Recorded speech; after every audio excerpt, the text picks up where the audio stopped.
since we said bye to the others in Nasha Town.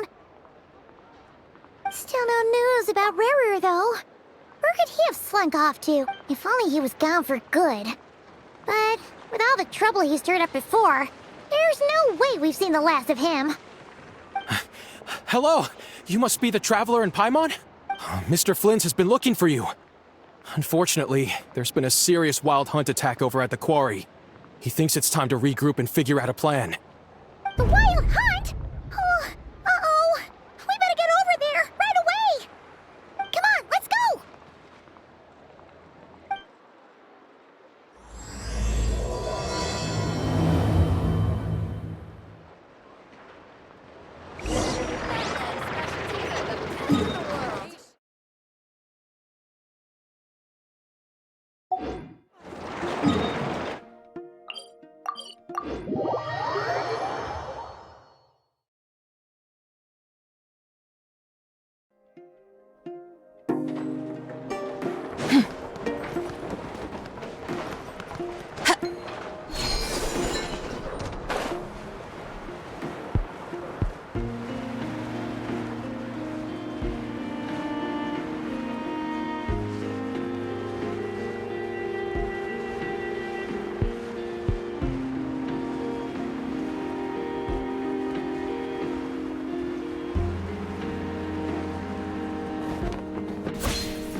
I can barely sense any Kuvaki at all.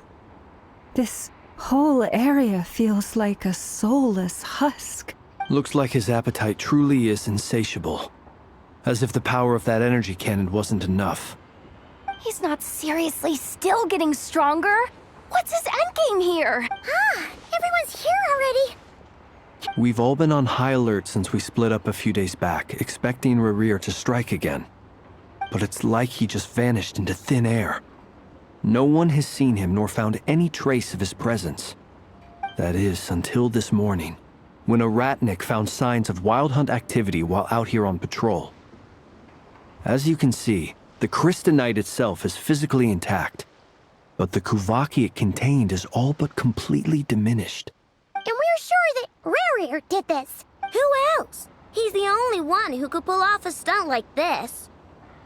Kuvaki loss has reached critical levels. Rerir of Solnari set to maximum threat level. Warning, unless de-escalation measures are taken soon, he will pose a threat beyond our ability to contain. The consequences could be catastrophic. Traveler, do you remember when we encountered Rerir just after regaining his body? There wasn't a shred of sanity left. Nothing but madness and rage. Yeah, didn't he shout out a bunch of names? Then he started raving about how nothing in this world mattered to him. Oh, Paimon gets chills just thinking about it. Oh, but the thought that he's still out there, lurking somewhere in Not Cry, waiting for his chance to strike? Oh, even chillier. Last time we fought, we were already at a disadvantage. If he has such overwhelming strength, why would he suddenly go into hiding? Yeah, if I were him and I wanted more Kuvaki, I'd just take it by force. No point staying in the shadows. Unless something went wrong. His whole resurrection thing didn't exactly go smoothly. The other thing is, how does someone who's completely lost their mind still have the wherewithal to cover their tracks so perfectly? Beats me. According to certain medical studies, insanity does not always entail a complete loss of rationality. It may be that he is simply living in a world of his own. That actually sounds about right. He was ranting away to himself the whole time, like he had zero interest in talking to us. There are many unanswered questions here. He could be right under our noses, and we'd still be in the dark. Besides his name and title, we know little about him. Certainly nothing about his past, Or what he might be hoping to achieve. Exactly. And we wouldn't even know where to begin looking. Even Boss hadn't heard of the Rerir of Solnari before all this. I'd be willing to bet that even if we gathered together every scrap of intel in Nodcry, we still wouldn't find more than, like, 3 useful facts about him. So, if we do nothing, he'll just keep getting stronger. But if we want to investigate him, we have no idea where to look. Last time we had Marionette and her big robo-buddy to help us, and we still barely held our ground. If we had to face him alone... Oh, Paimon's head hurts just thinking about it. What are we supposed to do against a threat this big? Well, I do have a little hunch about his next move. Given that he attacked the quarry, I'd say it's likely he'll target other places rich in Kuvaki. Somewhere like the Eye of Krati, or the Pillar of Embla. One thing's for sure. If we just sit back and let him keep absorbing Kuvaki, we really won't stand a chance against him. A perfectly reasonable hypothesis. However, it is worth noting that these 2 locations are quite far apart. To investigate them both, we'll need to split up. I agree, we should split up. Right now, Rerir's goal seems to be gathering Kuvaki, not fighting us directly. Once we're done, let's regroup on Hisi Island. Wait, why Hisi Island? If I recall correctly, your largest goddess statue was carved from Kuvaki-rich ore, was it not? That's right. Yes, it could well be a potential target of his. I should head back and start evacuating the pilgrims.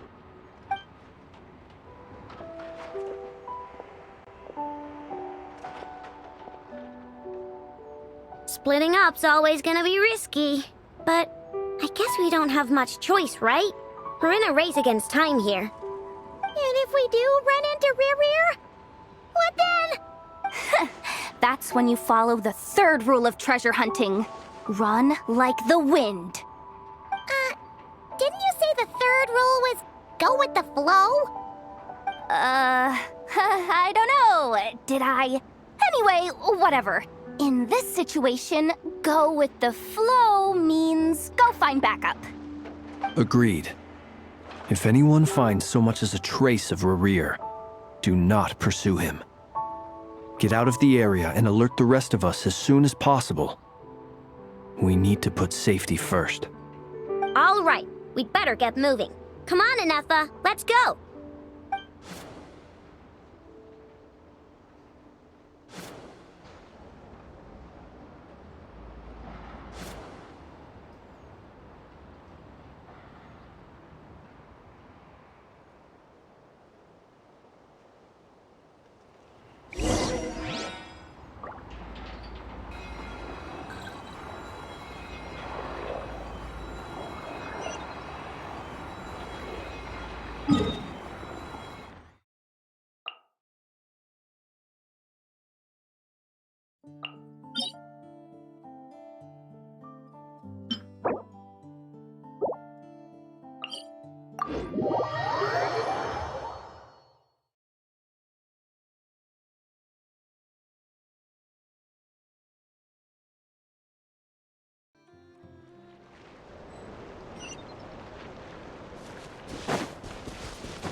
Any leads?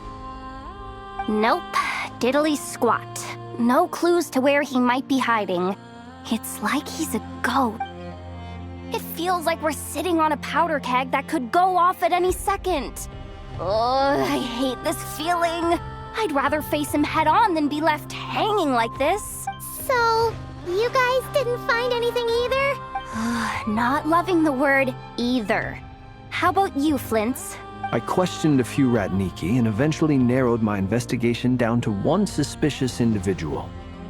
But by the time I got to his place, he was already gone. Almost as if he knew someone was on to him. Either that, or he's just extremely cautious and doesn't stay in one place for long. He's been biding his time for a while now. The question is, where or what is his next target? No idea. Since regaining his body, he seems to have lost all interest in the fragment in my possession. If he did still want it, he's had plenty of chances to take it. All we can do now is hope that Ino and Anefa turn up some leads. Darn it, Rerir! If you've got the guts, come face me one-on-one! Wait, he's actually here? I didn't mean it, I swear! No, it's coming from Silver Moon Hall. The Lady Kutar might be in danger. Let's get over there, quick!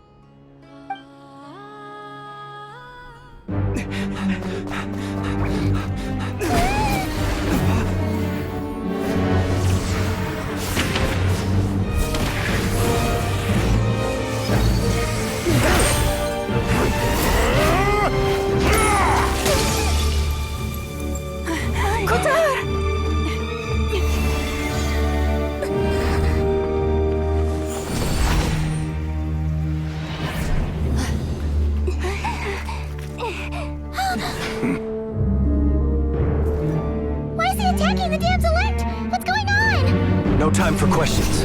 Stop him!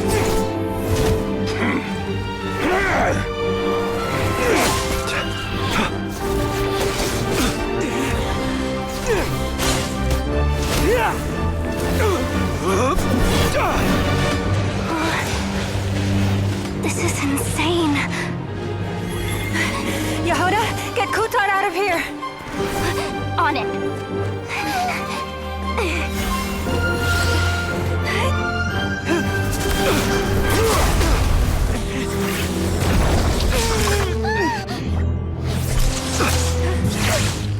Look where your feeble light has gotten you.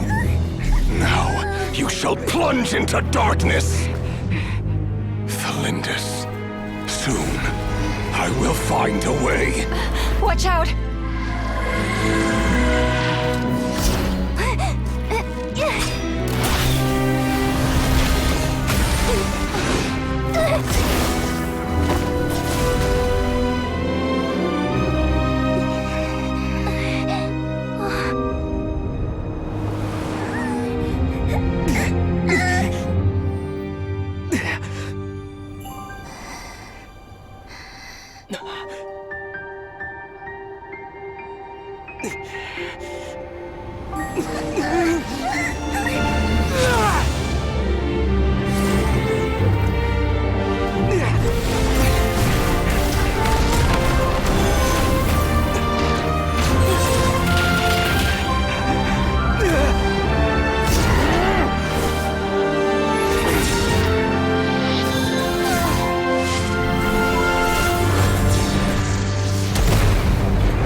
That was too close! We barely made it out of there alive. What's that guy's deal? How'd he get so crazy strong? He's a threat to this entire nation. I doubt his strength could even be measured by conventional standards. I have a question. When me and Anefa showed up, we saw him chasing after this lady like he wanted her dead. What was that all about? We weren't there for the whole thing either. They were already duking it out by the time we arrived. Yeah, we didn't see how it all started. It all escalated so quickly, we had no choice but to step in. Kutar, can you shed any light on the situation? Kutar. Cross-checking database. I see. So you're the one that the Frost Moon Scions refer to as the Moon Goddess? Wait, she's the moon goddess? Oh, no wonder she looks just like all those statues. There are many reasons why people might worship the moon, and just as many why they might despise it. I've never met that person before, but there was no mistaking his deep-seated hostility towards me. Why he holds me in such contempt, I cannot say. But since he hunts the power of the moon, it's no surprise that I am a target. Kutar. There are many potential motives. For instance, you help the traveler escape his grasp. This could be his way of taking revenge. It is also possible that he covets the Kuvaki inside you and seeks to take it for his own. The list goes on. But right now, devising a counter-strategy should be our #1 priority. The likelihood of this location being discovered is close to 100%. A counter-strategy? We don't stand a chance against an enemy like this. Surely our only option is to run. He's not gonna chase us to the end of the world, right?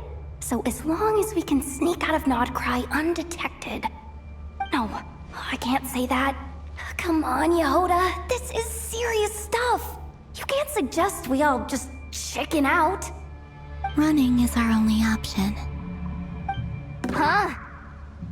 You seem surprised, but what other choice do we have?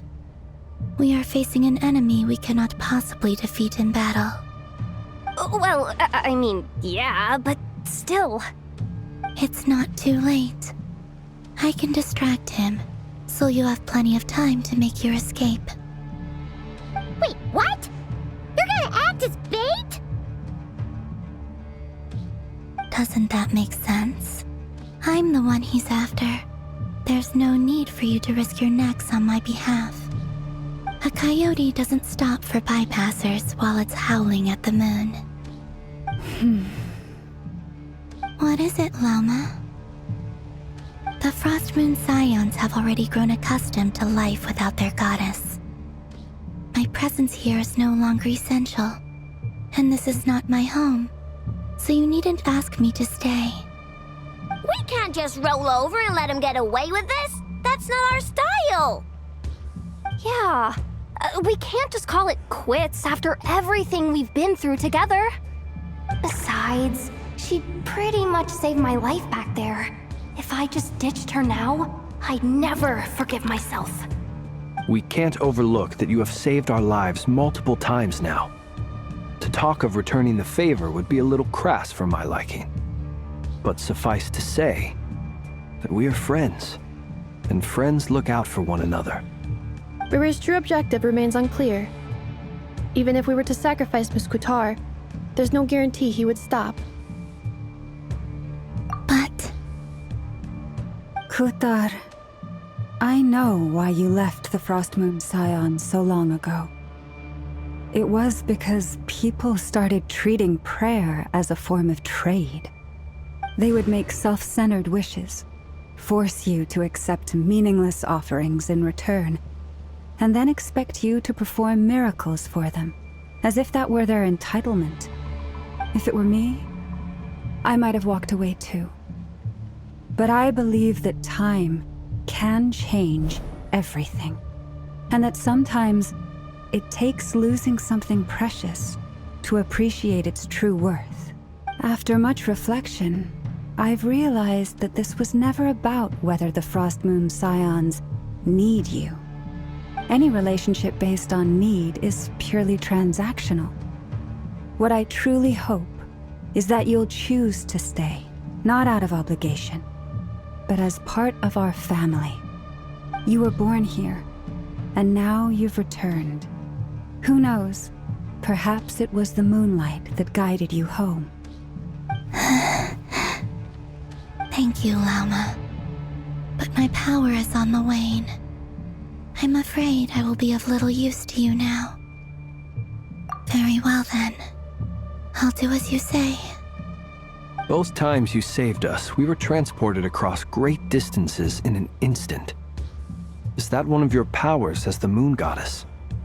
It is, but I find it very draining. I barely managed to pull it off just now, and it will be some time before I'm strong enough to do so again. Rejected by the world, my power is dwindling. Like a lake, cut off from its source, slowly shrinking away. Now, it has almost run dry. What do you mean, rejected by the world? The 3 moons belonged to the ancient bygone era in which they came into being. From the moment I was born, the world itself has been steadily sapping away at my strength. The 3 moons are not one and the same. As the goddess of the Frost Moon, I cannot wield the powers of the other 2. Yet moonlight has a way of blending together. Each can reflect the other's glow. So when our fingers touched, I was able to restore my strength by drawing Kuvaki from the eternal moon's marrow. But this method of recovery is painfully slow. If only we could find the... It's the Wild Hunt! Even faster than we expected. We'll have to finish this conversation later. See how those wild hunt creatures are running away from us. They're likely just a scouting party, which means Rerir won't be far behind. Then what are we waiting for? Let's get the heck out of here!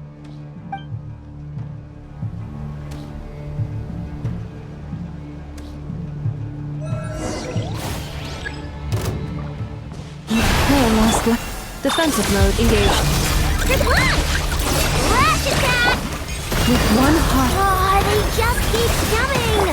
This is driving me nuts! Rerir's closing in on us. We need to pick up the pace. There's too many of them! And this time, we can't fall back on Kutar's house to escape! This goes on much longer. Observe. Close your eyes. The long sleep bells. Be silent. Night falls. Good luck! Flash attack! leave this place. Fly the frost moon above. Close your eyes. Observe. Fear the dark. Be silent. Night falls. Observe. Night falls. Cleanup sequence initiated. You on this! Look, the rainbow! The night comes. Annihilation mode. Receive my blessing. With one heart, we Close your eyes. Fear the dark. Be silent. To dust. Observe.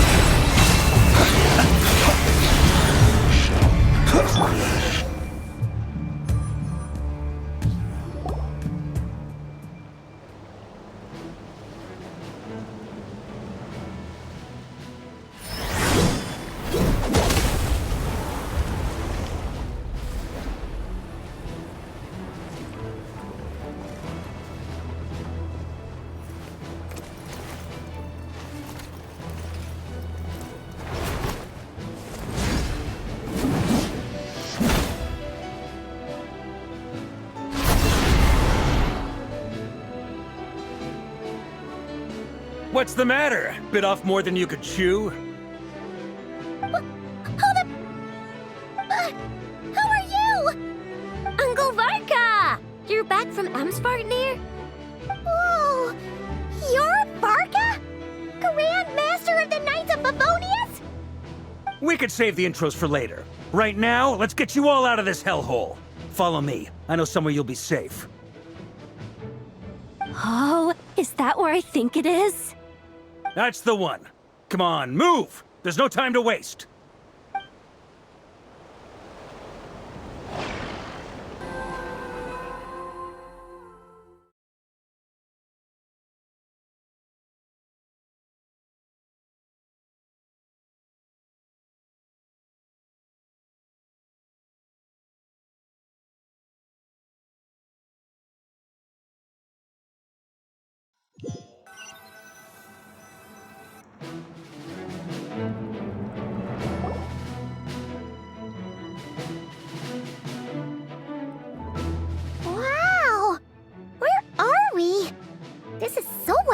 hidden? Well, that goes without saying. This is the Knights of Favonius' meeting place in Nodcry, and a contact hub for the Northern Intelligence Network. AKA, the black market of intel. No matter what faction you're with, it's the place to buy and sell information. Their headquarters are in Nodcry, but they've got contacts in every nation. As an expeditionary force on foreign soil, working with them has offered us the most effective way of getting our hands on reliable local intel. This is where we meet, so naturally, it's secure. Anyway, where were we? Folks from Nodcry should be pretty familiar with me by now, but I believe this is the first time we've met. Allow me to introduce myself. I am Varka, Knight of Boreas, and Grand Master of the Knights of Favonius. We've heard all about you. This meeting's been a long time coming. You look way younger than Paimon expected. But you definitely have that Grand Master vibe. Well, I'm no spring chicken. Just not showing my age yet. Definitely feeling some of that back pain today, though. Rushed back from Amsfartnir without a wink of sleep, only to get right into another fight with that freshly revived maniac. Another? You mean you fought him before? Yep. He wasn't nearly as strong back then, but he was still a formidable foe. I brought some of the knights along to give him a little surprise, but he saw us coming from a mile off. My squad took heavy injuries, and I barely made it out alive myself. We knew it might have been our last chance, so we staked everything on it. But still, it wasn't enough to stop him. I tried tracking him down afterwards, but he didn't leave a trace. Even in his unhinged mental state, he's as cautious as any trained operative. So, I decided to come find you. And as luck would have it, turned up to find you being ambushed by the Wild Hunt.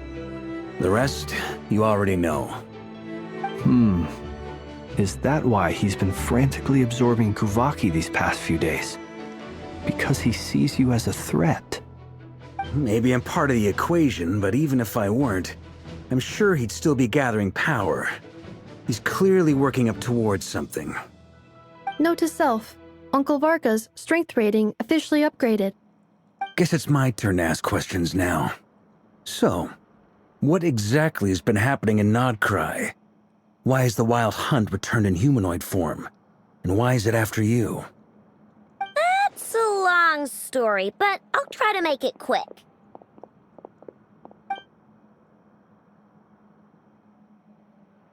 Wow, I had no idea so much had happened. Sounds like you guys have really been through it. So, the Kutar is actually a Fatui Harbinger. And all this Wild Hunt activity in Nodcry is the work of the Rerir of Solnari, one of the 5 sinners. That's a lot to take in. Need some time to wrap my head around it all. I'm truly sorry, Mr. Varka. You stood with us against the Wild Hunt, and did everything you could to stop it from escalating into a full-blown catastrophe. And then, the one time you're away, it all comes to a head and all your hard work gets undone. You've got nothing to apologize for, Miss Moonchanter. You can plan 100 steps ahead and still slip up. That's just life. No one knows what tomorrow holds. You can't predict which way the wind will blow. And, to be perfectly honest, I can't say I'm surprised. For all the times we've defeated the Wild Hunt in the past, we've never been able to completely wipe it out. Turns out, we were just delaying the inevitable. But now that a new variable has come into play, fate may well take a different course. A new variable? You mean us? Who else? And in a strange way, I think his resurgence might not be an entirely bad thing. The Wild Hunt is like an unrelenting force of nature, but Rerir is an individual with an agenda. He's gotta have a weak spot somewhere. That said, while I was explaining everything just now, some of the points that Mr. Flint's added caught my attention. You mean about our mystery ally? That's right. From what you've said, not only did they lead you straight to some key files, they also shielded Hisi Island from a lethal Kuvaki blast. I don't know who or what could pull something like that off. Heck, even Miss Colombina doesn't have a clue. I hadn't heard the story about those files. Would you mind repeating their titles for me? Wild Hunt Phenomena Log, a Nodcrian Ratnik's Field Journal, and Kuvaki Survey Log. Oh. No. Still doesn't ring a bell. Another dead end. Guess all we can do now is hope that our mystery ally keeps showing up when we most need them. Still, it's safest to assume they won't be intervening again. From here on out, we'll have to resolve this crisis by ourselves. Your intel also explains something else I've been wondering about. The reason I led my team to Amsfarnir was because we'd had reports about a possible source of the Wild Hunt showing up there. But once we looked into it, it turned out to be a red herring. I don't know who was behind it, but clearly, it served its purpose. I doubt it's by chance that he happened to make his comeback while my attention was diverted. And from everything you told me, it sounds like his scheming began well before his return. So maybe luring me away was all a part of his plan. But is it even possible that he orchestrated all of this by himself? The Moon Maiden and the Rerir of Solnari, Nodcry of all places. The way everything is unfolding, it can't be a coincidence. So, what do we do now? Got any ideas? Right now, we've got at least 3 things to consider. Let's go through them one by one. First, we need to figure out how to take down Rerir. If we can't beat him in a straight-up fight, the rest won't even matter. To my knowledge, the bulk of Nodcry's fighting force is already gathered here. But even with everyone united, we're still no match for Rerir in his current state, let alone with his power still growing. What if there was a way to tap into a new power of our own? How so? Have you thought of something, Colombina? 3 moons once watched over this world. The Eternal Moon was the largest. The Frost Moon was the brightest. And the Iridescent Moon was the most mysterious. They say that back then, the 3 moon goddesses wielded immense power. Enough to shape the workings of the world itself. I now bear the Frost Moon's power, and the Eternal Moon's marrow resides within the Traveler. Hold on. Are you suggesting? The iridescent moon, the last piece in the puzzle. That's right. If we can find the Iridescent Moon's marrow, I will be able to regain my strength much more quickly. The 3 moons are said to stir the tides and illuminate all things. Perhaps they hold further secrets beyond our understanding. According to my analysis, the solution is feasible. However, it is subject to one major condition. How do we locate the iridescent moon's marrow? I know a way, but we will need to visit the Fatui's Experimental Design Bureau. The Experimental Design Bureau? Are you saying we need to involve Marionette? Yes. I must speak with Sandrone. It's a long way from here to the Experimental Design Bureau. There's a high chance you'll be spotted. You shouldn't go alone. Then that's settled. Next up, our second priority. Somehow, we need to figure out Rerir's end goal. As you saw for yourselves, when he was still in his Wild Hunt form, everything he did was for the sake of recovering his body and resurrecting himself. His first act since then, after laying low for a while, was to try and assassinate this young lady. People's obsessions often reveal their greatest vulnerabilities. There must be a reason why he despises the moon so deeply. Perhaps it sheds some light on his title, the Rerir of Solnari. The Wild Hunt has plagued Nodcry for centuries now. If we want to stop it for good, we have to get to the root cause of what's driving it. It's true. We still know very little about him.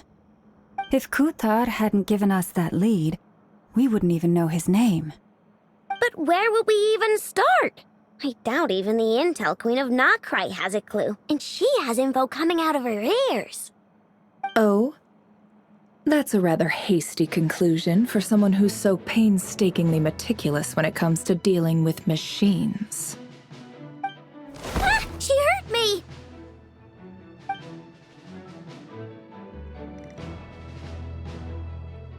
Boss! What are you doing here? I'm now asking myself the same question. I received a letter from a humble knight of Favonius, requesting a meeting to discuss a major business deal. But it looks like this humble knight had something else in mind. Details, details.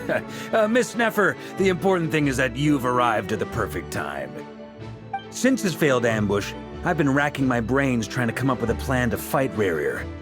Given the severity of the situation, I think it's fair to say that our only chance lies in uniting as one. And I'm talking all the factions in Not Cry. We can't do this without the Curatorium, but I knew it'd be a tough job to win you over. So, I took the liberty of reaching out for a little chat. Wait a sec. How did you even hear about this place, Neffer? Didn't you say this is meant to be the Knights of Favonius' meeting spot? And a contact hub for the Northern Intelligence Network? And isn't it supposed to be super hidden? You really think he could have gotten settled in Nodcry without my help? Besides, I'm the one running this gig. Of course I know where the meeting place is. Allow me to introduce the current head of the Northern Intelligence Network. If it's intel you're after, she's your woman. Pretty much seen and heard it all. Please spare me the flattery. Let's cut to the chase. Seems like you've run into some trouble, huh? Well, this certainly qualifies as an unforeseen crisis. On behalf of the Curatorium of Secrets, I wish you all the best of luck. So you're just going to sit this one out? Why should I get involved? What could possibly be in it for me? What if we told you we can't do this without you? Oh? Then I'd say you'd better make it worth my while. I don't work for free. I can't put a price on something like this. It's just not in my nature. But then again, you and I have always been polar opposites in this regard, so I can't exactly say I didn't see this coming. If you insist on compensation, I will pay you. Consider this a formal commission. Sound fair? You just don't give up, do you? Too bad. I know you well enough to know you can't afford my prices. The riskier the job, the more it'll cost. And a Moonchanter's stipend isn't exactly generous. Unless you're planning to start passing the donation box around among the faithful. Boss, just a thought. If they come up short, maybe you can take the difference out of my next few paychecks. Things got really dangerous during the fight with Rerir. If this girl hadn't saved me, I'd be ley line fodder by now. I'd be gone for good, boss. If there's any way we can make this work, I'd really like to help her. Please? I'm begging you. This is why I'm always telling you never accept favors. They are the hardest debts to repay. You have to be careful who you get involved with, or you invite all kinds of misfortune. Very well, Yehoda, I will help. But just this once. Don't count on this happening again. Flynn's, that fragment that Rerir was after, do you still have it on you? Of course. Let me borrow it. I need it to follow up on some leads. Wait, you actually have some lead? Shh. This is top secret information. I get it. We all have things we'd rather keep to ourselves. Plus, I know we can count on you. So we'll leave the intel gathering in your hands. And that brings me to the third and final item. We need to find a way to distract him. We need time to make our move, so someone will have to stall him. I'm in for this part, no matter what. Anyone coming with? Count me in too. Come off it, you two. Quit playing heroes. I'm way ahead of you here. And Nefa did a scan of the Moon Goddess's Kuvaki signature, and we're gonna use it to make some decoys over at the Krumkake craft shop. Anyone who's in, follow me. Once they're ready, we'll deploy the decoys across Nogcry. So as long as the rest of you keep moving, he won't catch on to your scent and won't be able to track you down. I like it. Genius idea. No biggie. All right then, we'll split into 3 teams. Once your team has finished their mission, return here and wait for the others. Dismissed!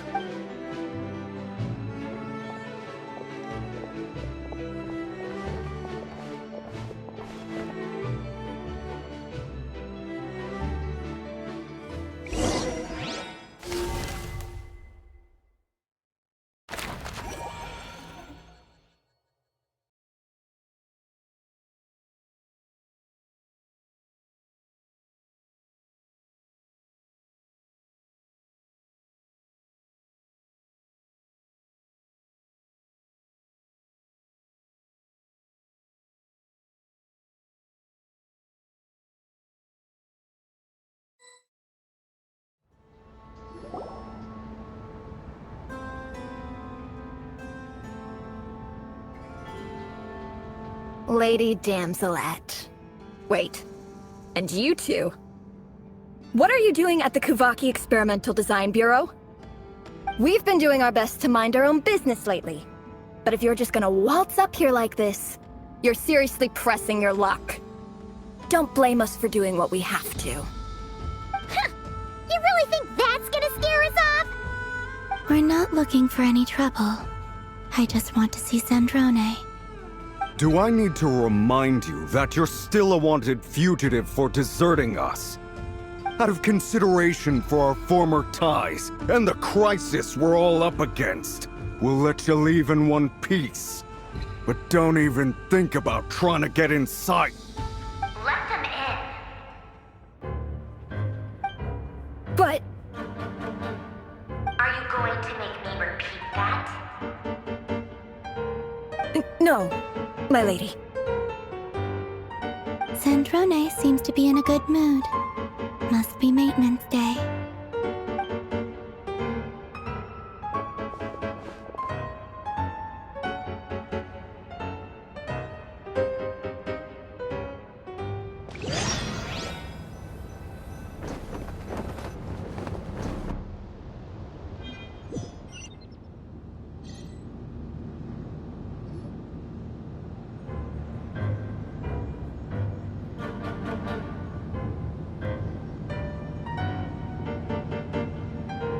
So tell me, to what do I owe the honor this time? Actually, before you answer that, just so we're clear, we're not colleagues anymore, Colombina. I don't owe you anything. I promise it's nothing big. It seems like you've gotten the wrong idea here.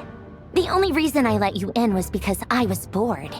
It seemed like a way to kill some time and satisfy my own curiosity. Whatever miscalculations I may or may not have made in the past, I haven't lost the plot enough to even consider sticking my neck out for your sakes. I'd like to speak with Arlechhino. What?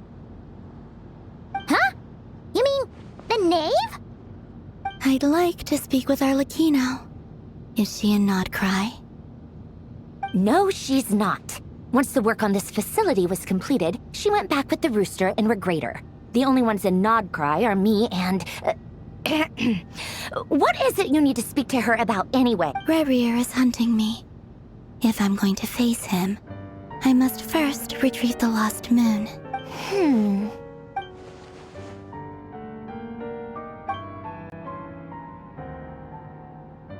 Is that a no, then? As if I need reminding. I was this close to settling things with him before someone decided to whisk me away to their weird little garden. Have you held any tea parties lately? Tea parties? Yeah, obviously. You don't seriously think we'd pack it all in just because you aren't here. If anything, they've been more eventful than ever. Just me, Arlechhino, and a bunch of insolent and sensitive guests who won't stop asking where you've gone. Oh, they've been a real joy. I bet you served them the worst tea you have. Just like you used to do to me when I upset you. Who cares about how good the tea is when there's no one around to drink it? I keep losing people. First Rosaline, now you. I'm running out of people who can make me laugh. Honestly, what could be more ridiculous than a multi-centenarian goddess who's only ever had the plain herbal tea she received as offerings? You'd always brew a different type of tea for me each time. Was it really just to see how I'd react?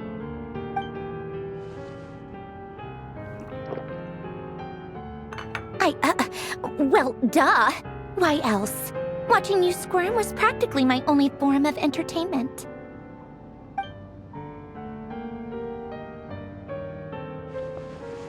Oh, yeah. And Capitano sometimes used to bring Tartaglia around, too. But I guess we won't be seeing him again. Well, I guess we are overdue for a get-together. Have Febronia pass a message to Arlechhino for me. It's time for tea. Will suffice. Pass along a message for me, too, if you would. My body cannot contain the marrow of 2 moons, so I'll be leaving one of them in her care. Excuse me? Who said you were on the guest list? If my tea meant that much to you, maybe quitting the Fatui wasn't your brightest move. Back when you were under the Tsaritsa's protection, no one would have dared come at you so openly. But that protection didn't come for free. In fact, I paid dearly for it. At the end of the day, it was just another transaction. I just got tired, that's all. I never wanted any part in their grand ambitions, and I've had enough of being treated like a bottomless supply of power. It brings back memories from the old days, when I was still worshipped as the moon goddess. Centuries on, it may be a different group of people, but I see the same greed in their eyes. I figured you'd leave eventually. You didn't have as much of a reason to stay as I do. The Tsaritsa gave you shelter and protection, but that was it. Nothing more, nothing less. Meanwhile, the Fatui demanded everything from you in return, until it was more than you could bear. I get why you left. And frankly, I have no interest in dragging you back just because the higher-ups told me to. But if you keep hanging around with this riffraff, the next time we cross paths, we might be enemies for real.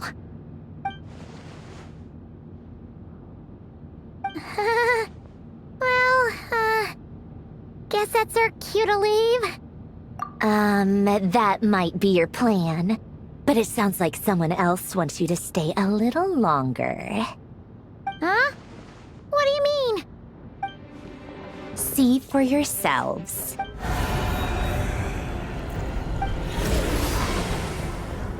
My lady, it's the Wild Hunt. A horde of monsters is headed straight for the facility. Another uninvited guest trying to crash my tea party. Clear the area. I'll handle this. Wait, what? You want us to leave you here by yourself? You'll be lucky to make it out of this alive. You really think you can afford to worry about me? Go on, get out of here. You may have stopped Polonia from crushing him last time, but I've made sure that won't happen again.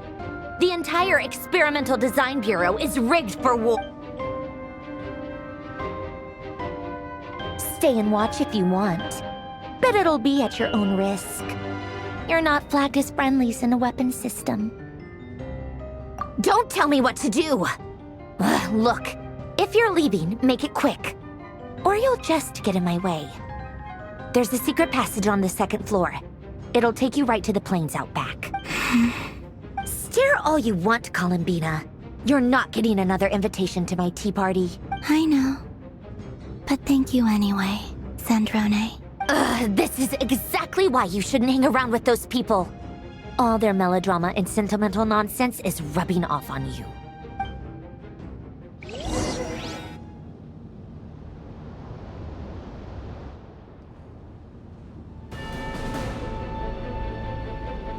Come on then, Mr. Rerir. Let's pick up where we left off. It's your wild hunt monstrosities versus my beautiful creations. Let's see who comes out on top.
Colombina, get him! I've upgraded Colombina again since our last encounter, and uploaded every last scrap of your data. So here. Where did she go? Hey! Over here, you big... Curse it. Moon. Go. Keep searching. She cannot have gotten far.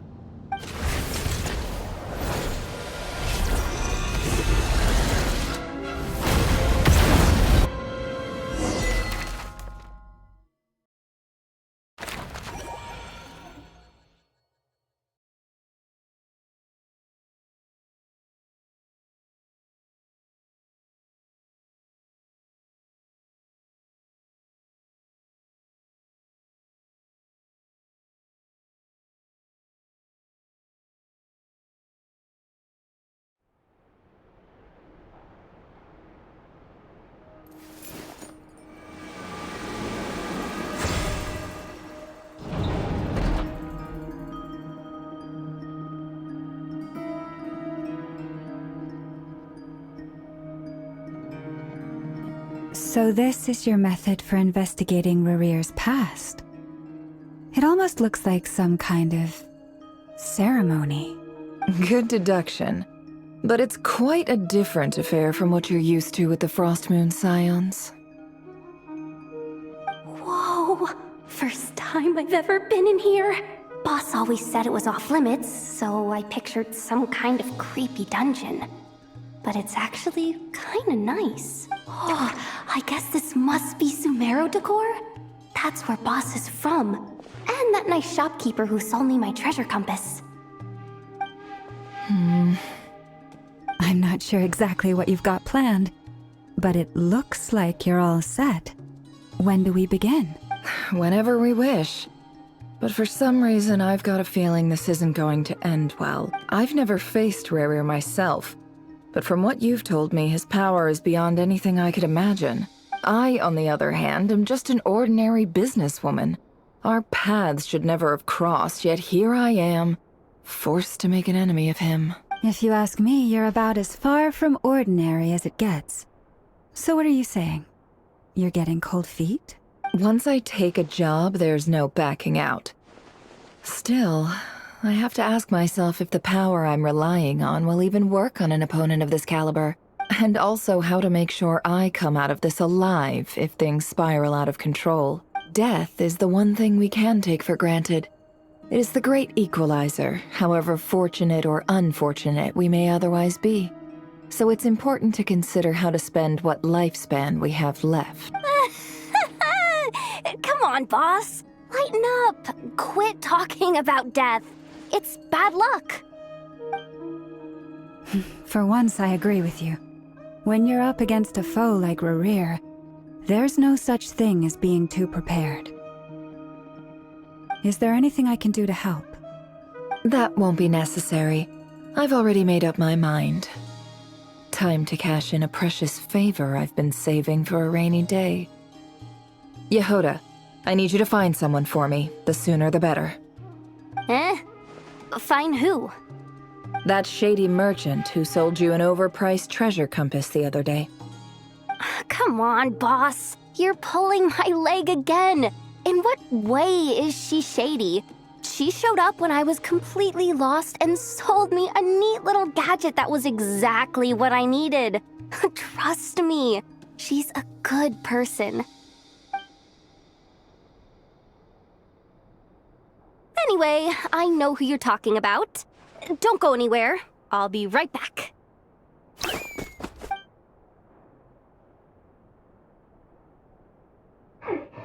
grabbing me. I genuinely can't run any further.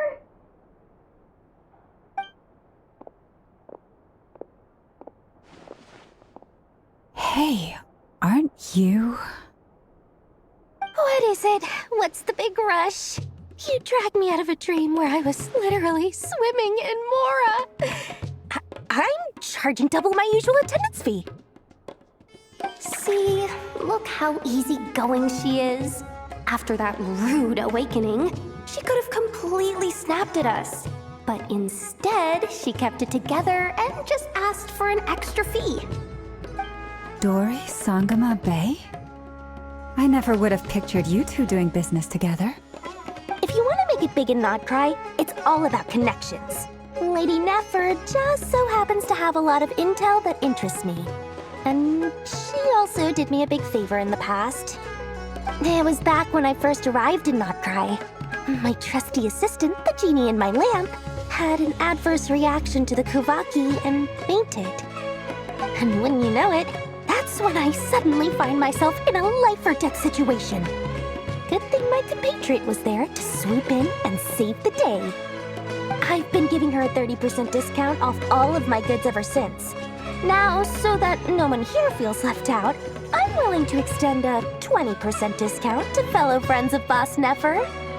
Plus, any other friends you send my way will enjoy 10% off. What can I say? The great Lord Sangamabe is nothing if not generous. So, let me guess. You've run into some trouble? I've got everything you could possibly need, and the more you buy, the more you'll save. You guessed correctly. What have you got in the way of survival gear? The one type of gear I've never been short on. What are you looking for? A jetpack fresh from the Academia's labs? An ancient suit of armor dredged up from the bottom of the sea? At the very least, I need to know what kind of opponent you're dealing with here. If even you're worried about staying alive, it must be pretty serious. What if I told you it's someone with the power to bring a nation to its knees? Is that so? Then we really are talking top-shelf treasures.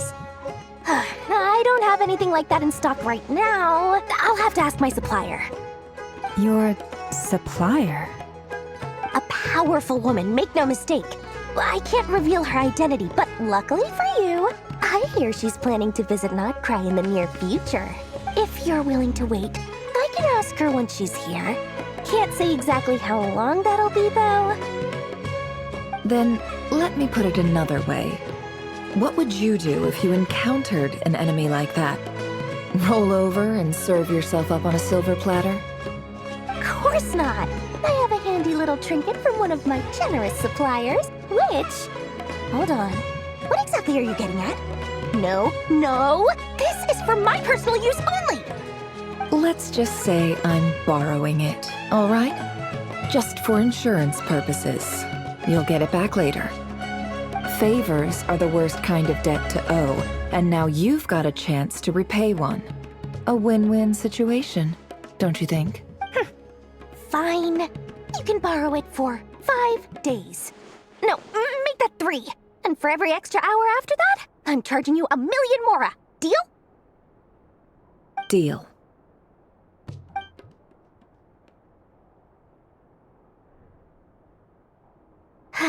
What a way to start the day. Now, was there anything else you wanted? Or can I go back to bed now?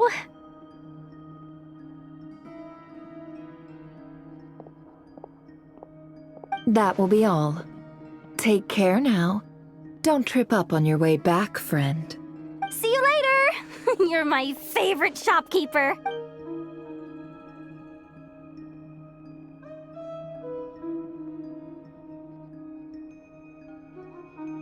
Excellent. Everything is well and truly ready. The ceremony can now begin. After initiating the ceremony, your minds will follow me wherever I go. You will see many strange things in your mind's eye, so remember, don't be frightened, and don't make a sound. Now then, let us peer into the Rerir of Solnari's past.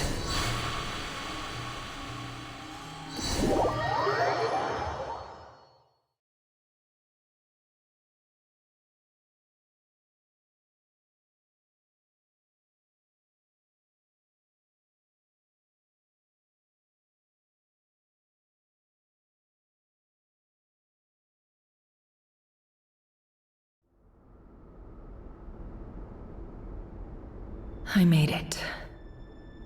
I don't recognize this style of architecture. Must be Conrian. Simple furnishings, table and chairs. It's a more ordinary house than I might have expected. Looks like the fearsome Rerir of Zulnari came from surprisingly humble beginnings. Unless this passed for luxury in Conria.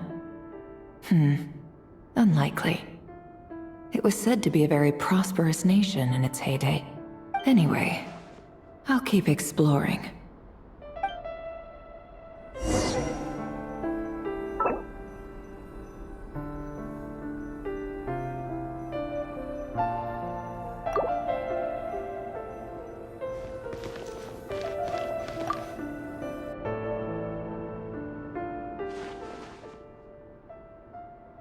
Hi, Rerir.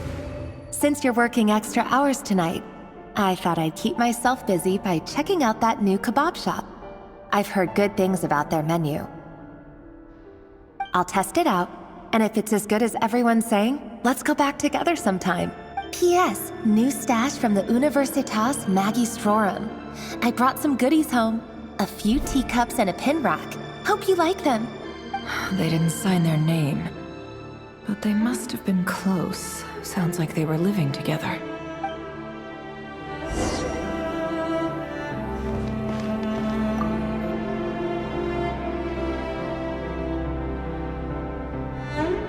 I went over to Joseph's for drinks today. They have a fine collection, but I went alone. Felindis was tied up with something and couldn't make it. Joseph asked why I came alone, but I didn't really have an answer. He then went on to ask about other things. If you ask me, someone who asks that many personal questions is too nosy for their own good. But if he invites me again, chances are I'd still go. Felindis. That's the same name Rerir mentioned. Grain imports keep falling. If things don't pick up, we'll soon be back to meat and mushrooms only. Honestly, I'm not a huge fan of that new type of mushroom everyone's been into lately. Didn't it start out as a lab-grown variety? I heard it's even mildly corrosive. Seriously, why would you even eat something like that? I don't care if it's an impressive feat of alchemy. That just isn't the kind of thing I like to eat. Grain has to be imported, and they're eating a diet of mostly meat and mushrooms. Could it be because Conria is underground, so it doesn't get much sunlight? That would explain why they use so much stone in their buildings. They even use alchemically modified strains for food. Seems like the people of Conria don't have many options when it comes to dining. I've just about saved up enough now. Time to buy it and keep it somewhere safe. Making a big purchase. I wonder what it is. He really is a professional. No wonder he's so good at covering his tracks. Despite what he's become, it seems like he's retained certain habits, at least in this regard.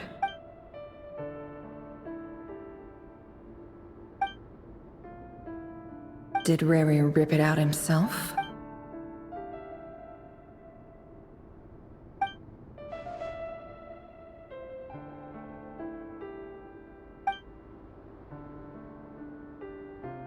Before I met you, I was convinced that my heart was nothing more than a stagnant pool. The burial place of a fallen moon.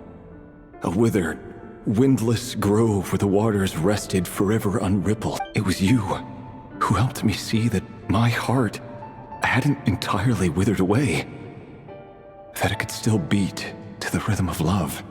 This is just trivial sentimentality from the looks of it. Why would he go to the trouble of hiding that? The burial place of a fallen moon.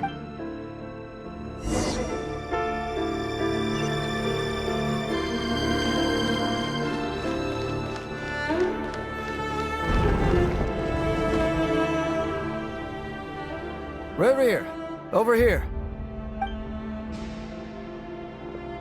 Dane! Oh, and, Vedelfin here? What a surprise to see you here, sir. Hello there, Rerir.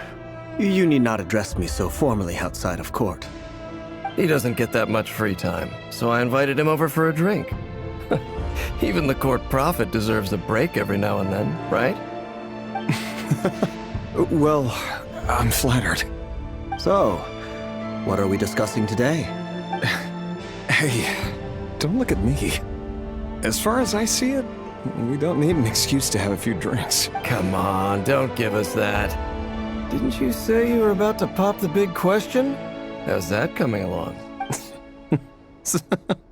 Who'd have thought the Great Twilight Sword was an even greater gossip? I just didn't expect you to be the first one to settle down and get married, that's all. Yeah. If you told me that a few years ago, I wouldn't have believed you either. So, are you planning to come clean about your job then? I'm guessing you still haven't told her. Sure, I'll have to tell her at some point. But I'll need to pick the right time and place. To be honest, I have no idea how she'll take it. Come on, stop being such a pessimist. For all you know, she could be thrilled. I bet she'll be much more impressed by your actual job than the one she thinks you're doing now. A member of the King's Guard. Quite the cover story. Does the king himself even know? Of course he does. Anyway, enough about me. How have you been? Me? Same old, nothing much to... Huh?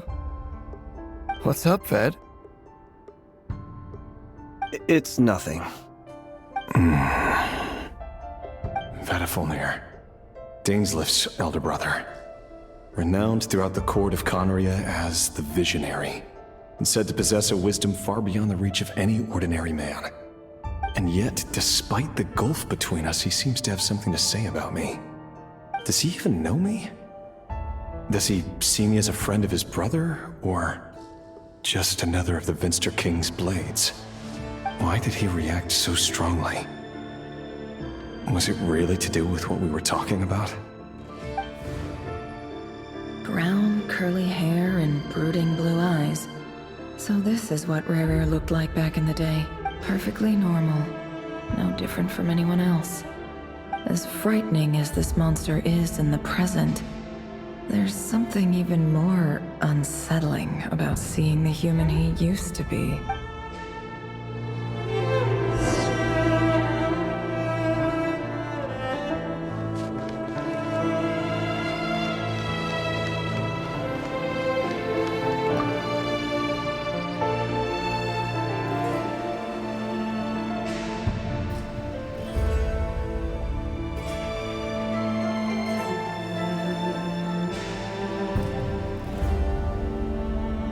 Felindis? You're back early? Our equipment's being serviced today, so I got off earlier than usual. How's your day been? Aw, why the long face? Is something the matter? Has your boss been giving you a hard time again? Went for a drink with Dane and the others after work. Isn't that a good thing?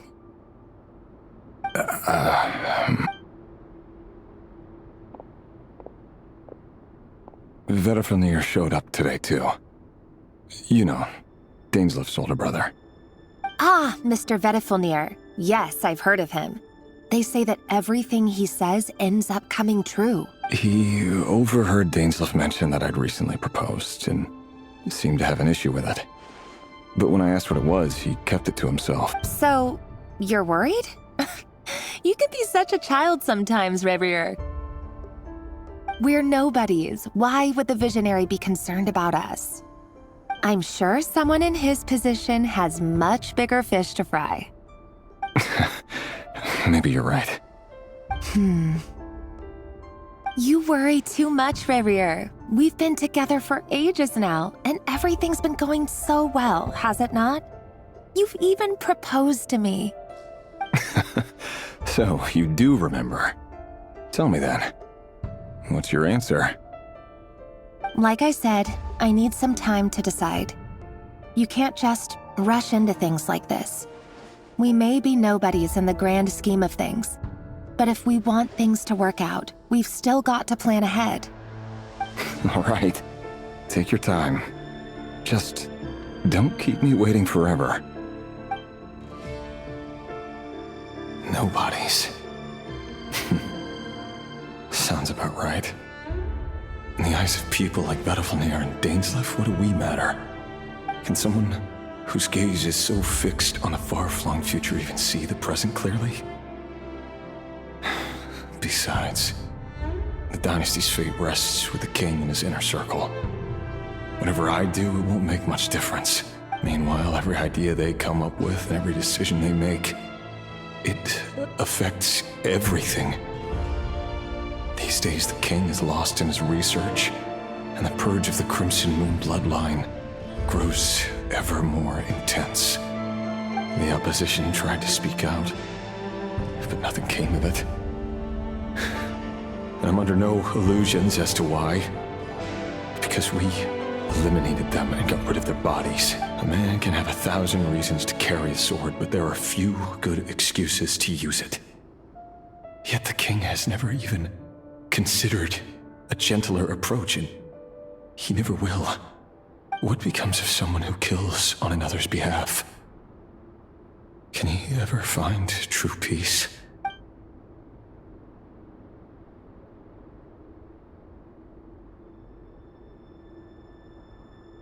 Thelindis?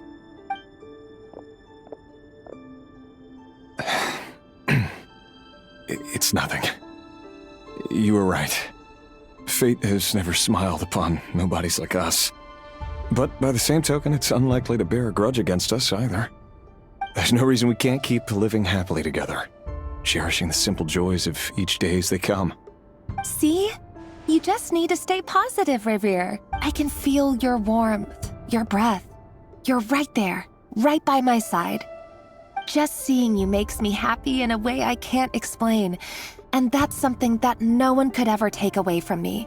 So smile, my love. Let go of that frown. You're right, Thelindis. I've just been overthinking things. That's better. Getting caught up about things like this will only ruin our evening. Speaking of which, all set for the ball tonight? I need to go get ready. You go ahead. I just have a few things to take care of, then I'll come join you. Even busier than the big shots, huh? Fine, I'll go get started. But don't be late. If you keep me waiting too long, I won't be a happy bunny. Relax. I'll be there. Seriously, though, you drive a hard bargain. You're really gonna leave my proposal hanging and still expect me to take you to the ball? Well, that goes without saying. I already told everyone I'd be coming with a dance partner. Besides, they're two completely different things. Let's take it one thing at a time, all right? All right. White outfit it is. It seems like Rerir was deliberately hiding his ties to the intelligence services by giving the impression that he was just an ordinary member of the Venster King's Guard. He clearly doesn't want his would-be fiancée to know about his other life. Then again, that's hardly surprising. People in the intelligence trade rarely do. Who'd have thought we were in the same line of work? Let's dig a little deeper.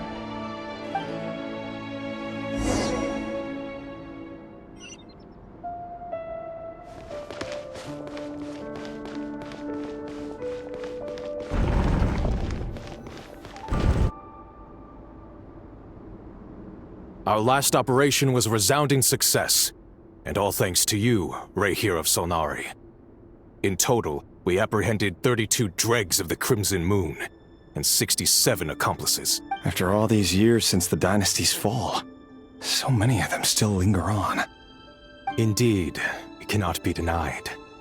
Yet it was destiny that the Crimson Moon should be overcome by the eclipse, and that His Majesty, the all-seeing Venster King, now guides our nation on the path to prosperity. Khaenri'ah has no further need for a dead moon.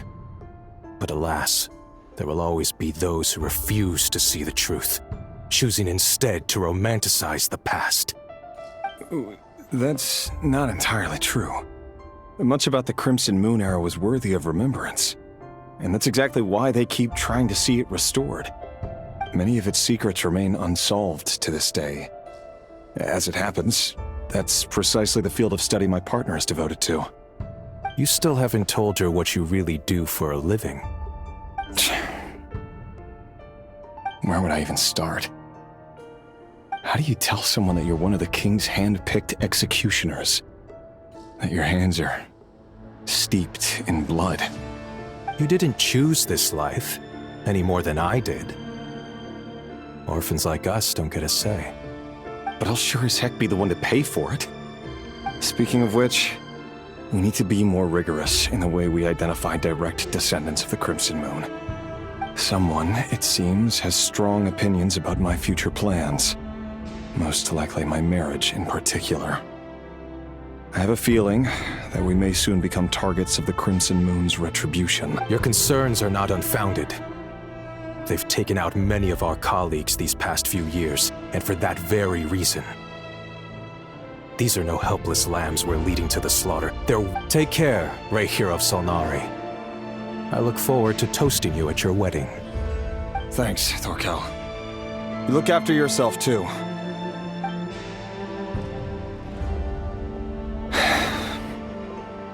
Thelindis, I never wanted to keep this from you. You're the last person I would ever want to lie to. But that's exactly why I can't tell you everything. There are things you shouldn't know. Things you cannot know. The moonlit dynasties are a thing of the past.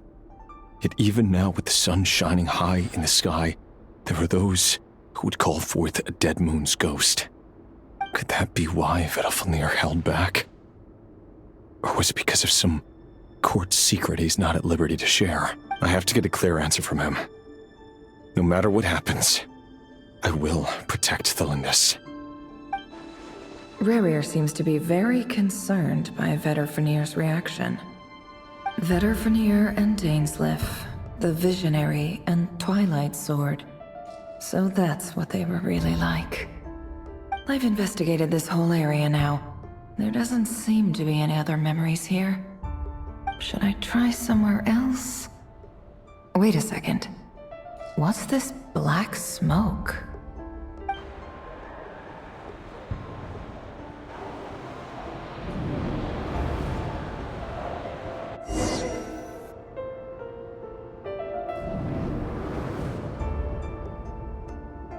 So, he's late after all. Just you wait, Rerir. You're in for it. Big time. Are you waiting for someone, ma'am? Could I tempt you into buying some flowers? Oh, sure. Pick me out a pretty bunch if you would. Thank you. But I'm afraid none of them are as pretty as you. For someone so young, you sure have a way with words, don't you? I'm only telling the truth. Look me in the eyes. You'll see I'm not lying.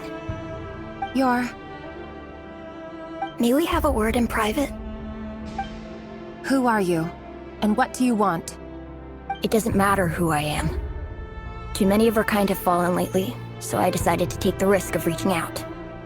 Not long ago, the Rerir of Solnari led an assault on one of our strongholds.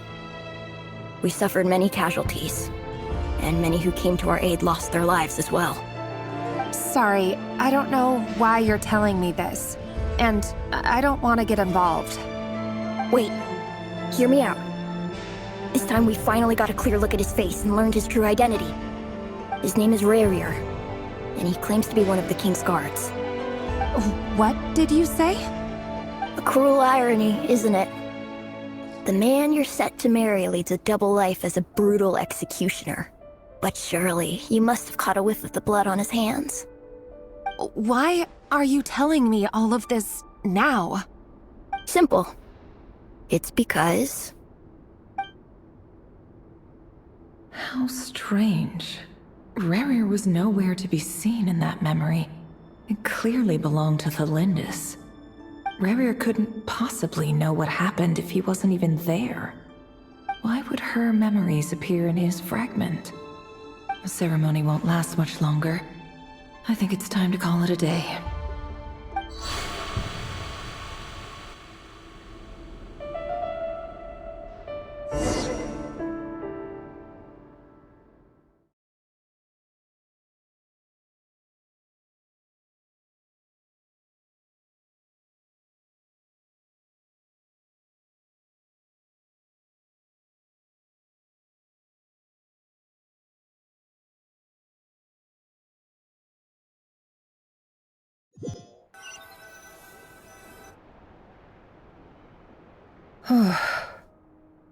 So that was your doing?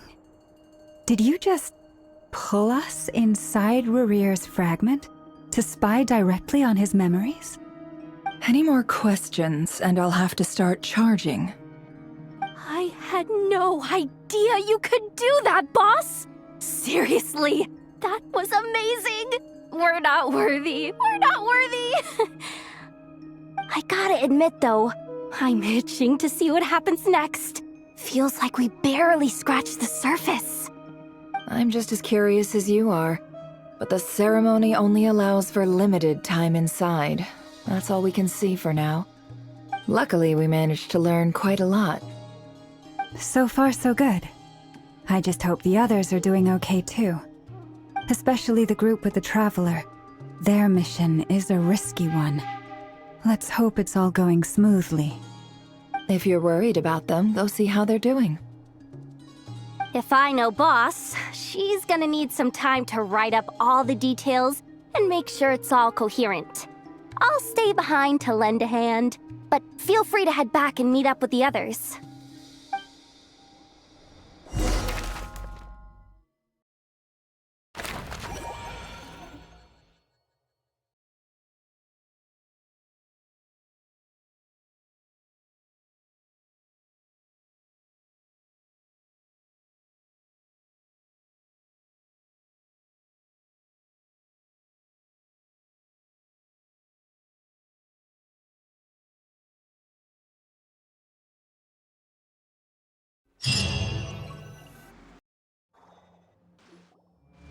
Oh, they've been prowling around for nearly 2 days now. These things just won't quit. Oh, they might not have seen us yet, but them constantly sweeping the area, our way out is completely blocked.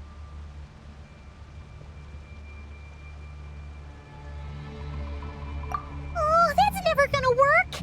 One little slip up and it's game over.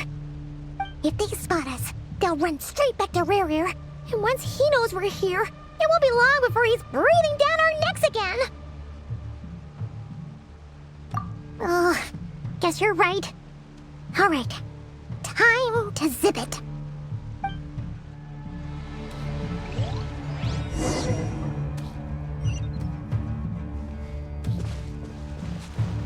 Quick, hide! We almost got spotted. Phew, that was a close call.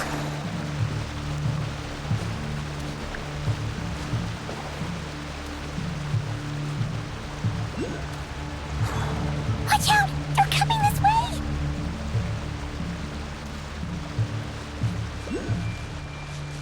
Keep going. We're nearly there. This is the final hurdle.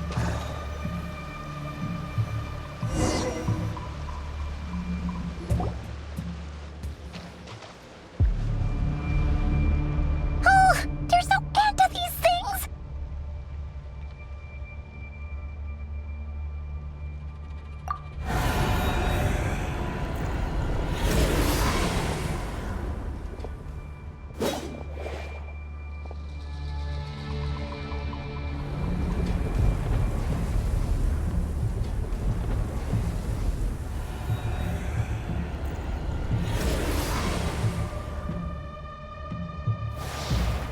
Fire. Fire? Wait, what's that smell? Oh no, there's a fire!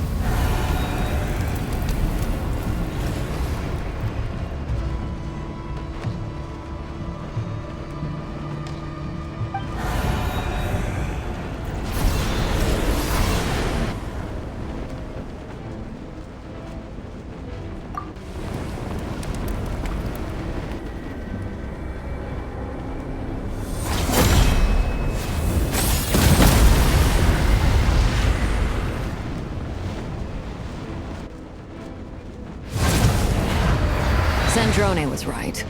You look weak, Colombina. The old you would never have let such lowly creatures bar your way. Word has it that you did something for the Tsaritsa, and that's why you've lost most of your power. Freedom comes at a heavy price, doesn't it?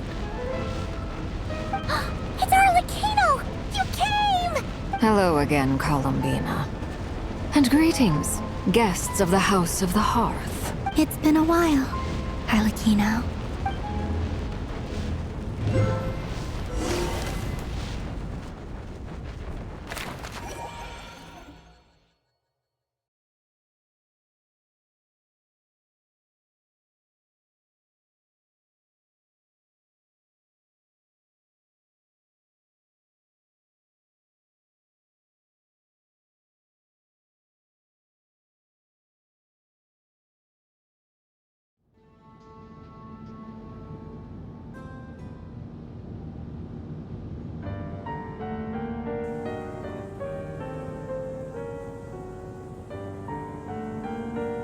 Stupid Rerir of stupid Solnari. Ugh, whatever. I've got all the data I need. Next time we meet, you're finished.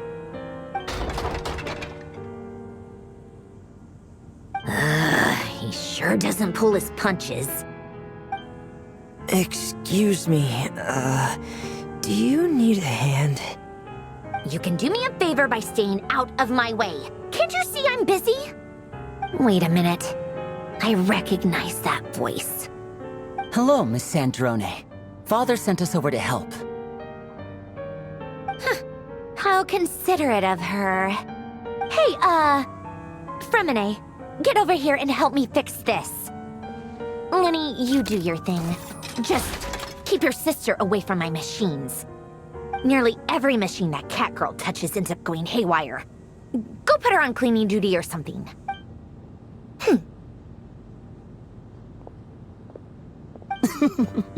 Then let's start downstairs. Fremine, we'll leave this place to you. You've got it. Wait a second.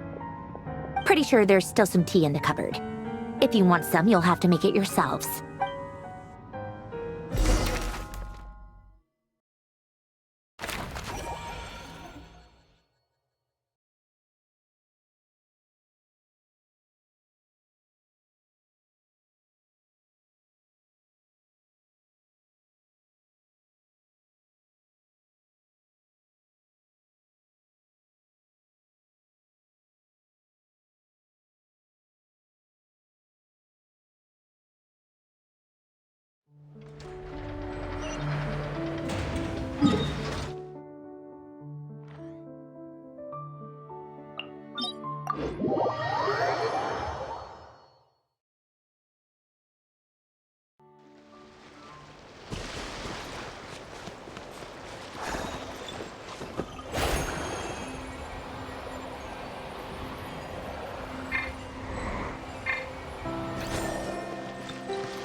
It's a relief to see you all made it back in one piece. Huh? Feels like there's quite a few people missing. Where's Flint's and the others? And what about Nefer? I returned ahead of them. Flint is helping Ino and Anefa to set up the decoys and buy us some time. As for Miss Nefer... Boss is still wrapping things up on her end. She sent us back to fill you all in on the top secret intel we've been gathering. I see. Then let's get right into it. But first, who do we have here? You brought someone else in to help? Greetings. I was invited here to help as a longtime Tea Party companion of Colombina's. You may call me Arlechhino. Surely it can't be. Those eyes. Oh, where have I seen them before? Wait, of course. In those memories we just saw. The only Arlechhino I know is the fourth of the Fatui Harbingers. So either you share a pretty uncommon name, or you're more than just a Tea Party buddy. You are well informed, Grandmaster. A man from Mondstadt living all the way out here in Nodcry, and yet the people and affairs of Snezhnaya seem to hold a special place in your heart. Oh, the feeling's mutual. Sounds like you know all about who I am, too. A Fatui harbinger. The atmosphere in here just got really tense. Guess we can't just start trusting Fatui harbingers, even at a time like this. I must admit, though, I'm a little curious. Seeing as the moon goddess no longer belongs to the Fatui, what makes you so willing to put your neck on the line here? Nor does Nodcry belong to Mondstadt, Mr. Varka. Yet still, you're fighting for it all the same. Things don't always have to have a tangible payoff. Sometimes, stopping things from spiraling out of control is a higher priority than chasing the spoils of victory. Of course, I can't say there's nothing in it for me at all. But that's between Colombina and myself. Forgive me, I don't mean to doubt you. It's just that the Fatui really have been the source of many of our troubles. We have our own way of doing things here in Nodcry. But ever since they arrived, the Fatui have treated us with nothing but hostility. I know there's been a lot of bad blood between us in the past. I've done my utmost to avoid friction whenever I could. But sometimes fundamental conflicts of interest simply can't be settled amicably. That's why I'm here solely in a personal capacity. This has nothing to do with the Fatui. As a gesture of good faith, I'll be frank. I can help Colombina track down the iridescent moon's marrow, which will help her restore more of her power. Anyway, what else is on the agenda? Let's begin. She says she'll be frank, then completely skips over the details. Looks like she doesn't want to give away too many secrets after all. But she clearly wants to change the subject. It'd be awkward if I tried to bring it up again now. I guess we'll just have to go along with it. She's the fourth of the Fatui harbingers after all. One look and you can tell she's not someone you'd want to mess with.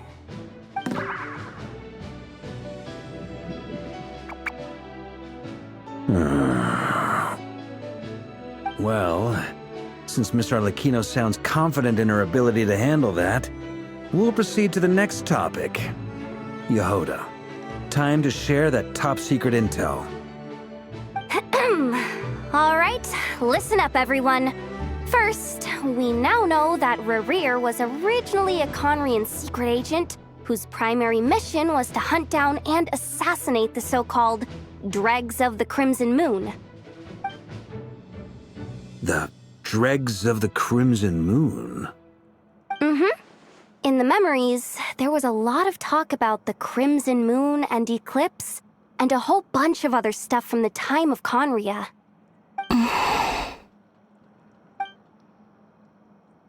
To my knowledge, those were the names of two different Conrian dynasties. Long, long ago, it is said that the people of Conria worshipped the Crimson Moon, drawing a mysterious power from its reflection. But one day, a coup saw the Crimson Moon eclipsed, hence the name of the new dynasty that replaced it, and how it became the new emblem of Conria.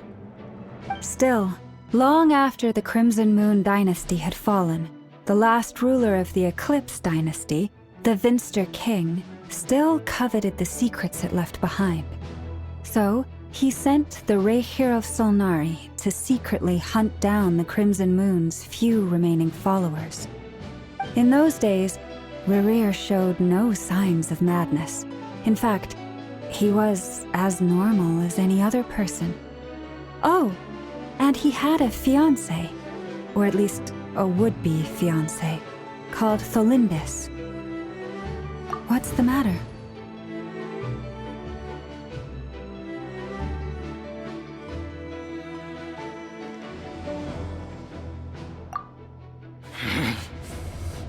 Verfnir, Freindaughter, Flinders.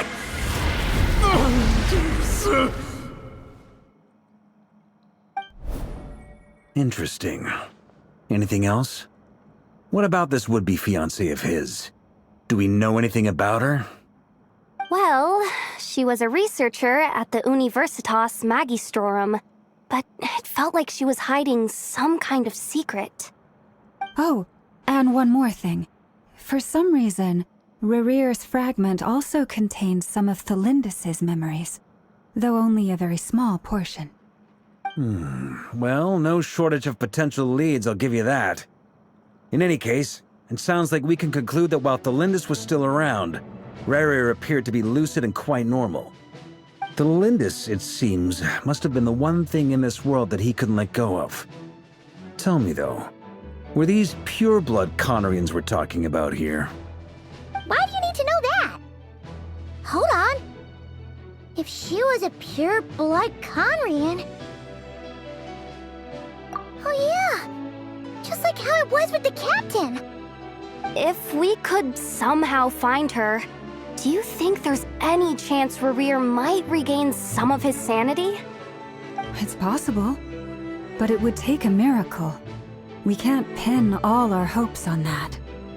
That merchant who never knows, Dori Sangama Bay. Maybe we could hire her to look into it. All right, then. Let's keep working in our separate teams. Traveler, Paimon, Kutar, and Miss Arlechhino will go look for the iridescent moon's marrow. As for the others... On the way over here, I noticed that the wild hunt monsters had grown even more frenzied in their search for Kutar. At this rate, the people living here will be in grave danger too. So I'm thinking of gathering together some of our followers to go wipe them out. I'll head back to the curatorium and meet up with the boss. Feels good knowing we've all got something to be getting on with. Given that the Wild Hunt has been a lot more active lately, the Lightkeepers have likely begun their own operations too. If that is the case, someone will need to pass the news on to Flint's. I'll hold the fort for now, then discuss our next move with Flint's, Aino, and Anefa when they get back. All right then. Well, the clock's ticking. If that's everything, we'll be on our way. We'd better get moving too. We'll try to buy you as much time as we can. Relax. Just do your thing. Now, I decided to call in some backup since things are getting so hairy. Our reinforcements should be here any minute now. Stay safe, everyone. Dismissed.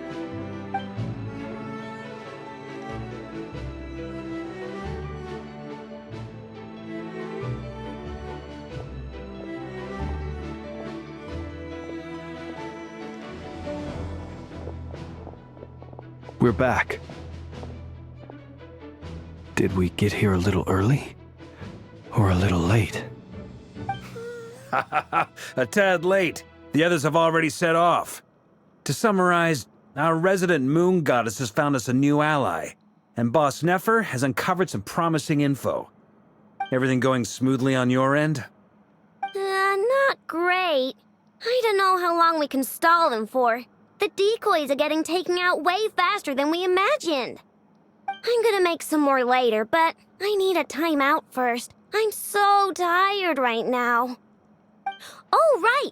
Inefa, could you fill in Uncle Varka on what we just discussed with Flint's? Sure. Uncle Varka, you previously told us about how when you went to investigate a source of the Wild Hunt in Amsvartnir, you discovered that it was just a diversion. But according to Flint's intel, several outbreaks of the Wild Hunt had already occurred in Nodcry in the period leading up to that. That was before Rerir had regained his body, when he was far from regaining his full strength. In other words, in theory at least, he still lacked the means to act in two places at once. Flint's, with everything that's been happening, the Lightkeepers across Nodcry are rallying to fight back against the Wild Hunt. They're gonna need your help. I know, I'm sure you're capable of coming up with something far more effective than decoys. But for now, you should stay here and get some rest. Anefa and I will head back over to Amsvartnir to see if there's anything I missed. I told you Uncle Varka would say that, didn't I? A deal's a deal. Not a word about my snack intake for the next week. Database updated. Reliability of Aino's predictions increased. What does that mean? They were betting on how you'd respond after hearing their intel. Ugh, it's the obvious choice, isn't it? That's hardly worth betting on. We already decided that Anefa should go investigate the situation over at Amsfartnir on her own. You might as well stay here and keep watch. Someone needs to hang back and oversee our strategy meetings. And besides, you still haven't fully recovered from ambushing Rerir. So I've ended up with the easiest assignment. Well, I appreciate it, everyone. See you when you get back.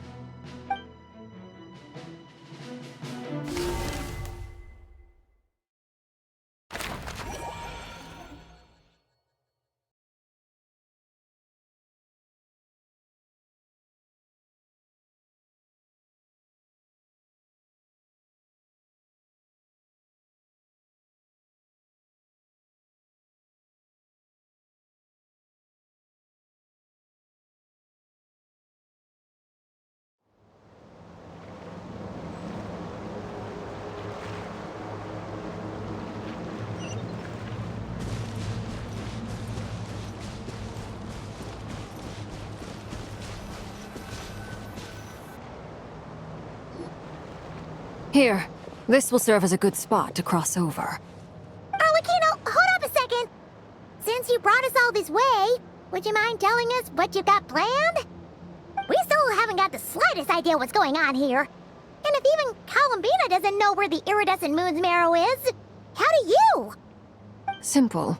Because I am an inheritor of the royal bloodline of the Crimson Moon.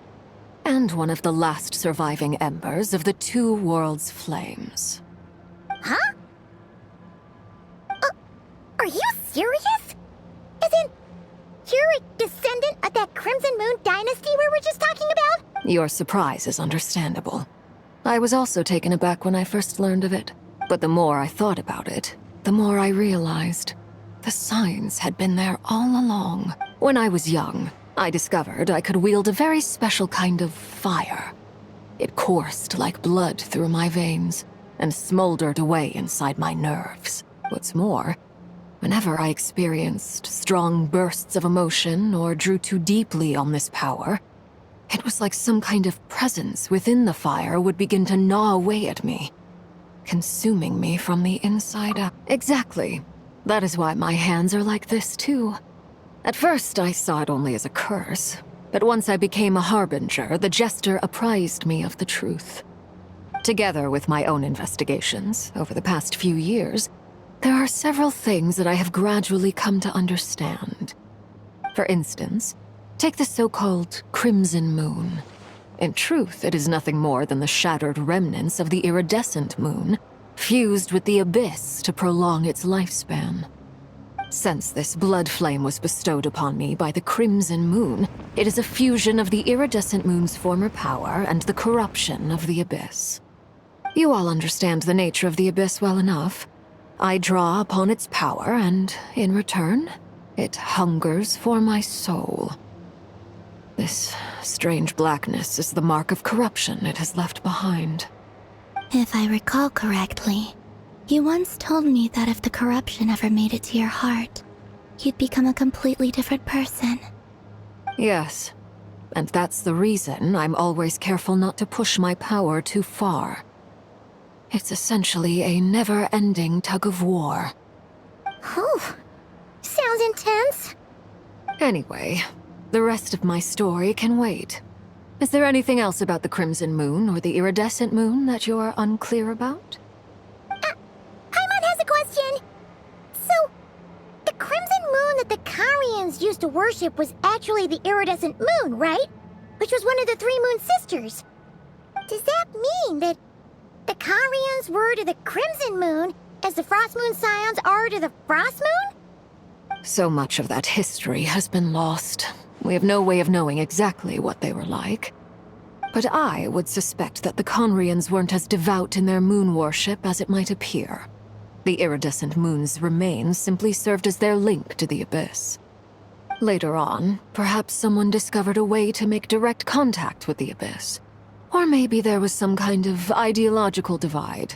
Either way, a dissenting faction staged a coup, and drove out the royal heirs of the Crimson Moon dynasty. Still, even with the dark sun looming high overhead, the Crimson Moon's glow never truly faded. If you want living proof, it's standing right before you. The first time we met, I sensed something familiar in your presence. When I looked at you, I felt I could see that mysterious red moon in the corner of my eye. In your flames, I saw its broken image, surrounded by a strange black aura. Well, I appreciate that you kept it to yourself. Much about the Crimson Moon is still a mystery, and I'd prefer not to end up as the object of an insane research project. Anyway, time is against us here, so if there's any other questions, they'll have to wait. I just want to make sure I've got one thing straight. In her letter, Sandrone mentioned that since you are unable to contain the iridescent moon's marrow yourself, you intend to leave it in my custody, correct? That's right. For now, it's the only way I can pay you back for your help. The iridescent moon is already part of who you are, so with its marrow in your possession, you'll be even more powerful than before. Deal. Then let's get started. Get what started? What does this place have to do with the Crimson Moon? When I first became a Harbinger, the Jester gave me a book called Paranhari, also known as Leobranto Innamorato. You should be able to buy a copy next time you're in Fontaine. It's a love story set in the Crimson Moon era, but setting aside the tangled romances of its characters, it also records a few interesting details. In the Crimson Moon era, or so the story goes, there was an orphanage that received children from beyond the bounds of this world, and subjected them to a peculiar induction ceremony. Beyond the bounds of this world? For real? And what kind of induction ceremony? The Crimson Moon sages looked beyond this world for beings with powers that surpassed the gods. But fearing they might lose control, they subjected these children to a process of refinement. They made these children crawl up a fireplace and kept asking them, "Have you died? Did you see it?" Until they finally admitted to having died and seen a crimson moon. The adults embraced the children who passed the ritual, telling them, "Within the fireplace, you have traversed the flames between two worlds. Here and now, you are born anew." The book leaves much unsaid, but I suspect that this was their way of branding the children they had enrolled, leaving an indelible mark upon them so that they would forever live in the Crimson Moon's light. That explains why I can't sense the Crimson Moon's marrow in this world. It makes sense that it would be sealed in a special space that can only be accessed temporarily through some kind of ritual. But there's no fireplace here. Do you see a chimney anywhere? Oh, are we supposed to build it ourselves? Okay, fine. Paimon will go find some bricks. That won't be necessary. The fireplace is purely symbolic. The key to the ritual is crossing the flames between two worlds. In other words, the flames that burn within me. Those burned away by such flames leave behind a kind of ghostly afterimage in the world. In the days of Conria, people believed they could be used to bridge the gap between the two worlds of life and death. In short, I can open a passage to that space for you.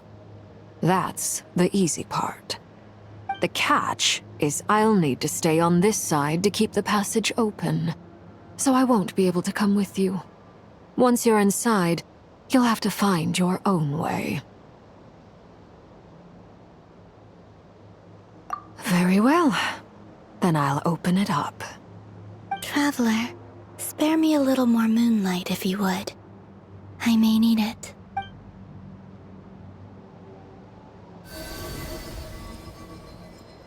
Thank you. I feel like I've recovered some of my strength now. It should be enough to move us across short distances and confront whatever dangers might await.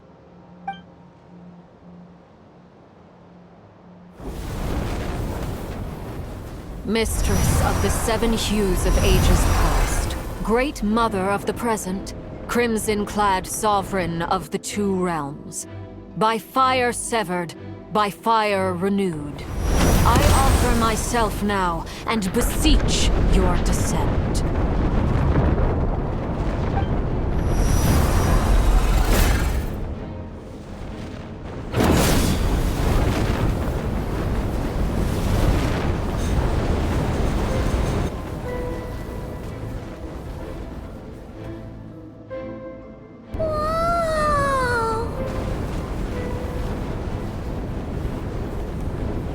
One word of advice.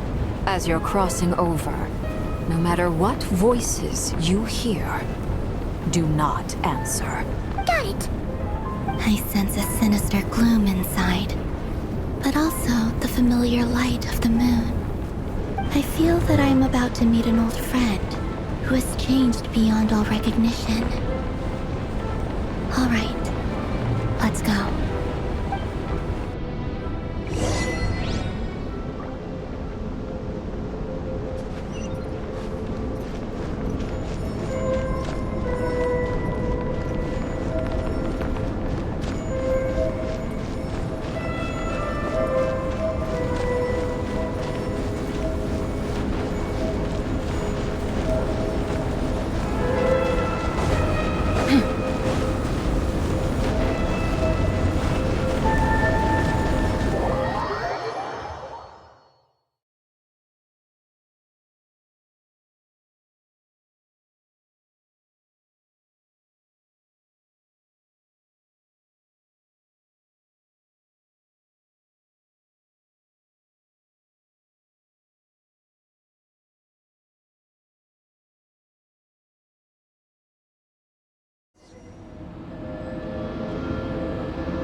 Like mummified remains. Careful! There's something spooky about this place. Feels like something is lurking in the fog. Paimon's right behind you.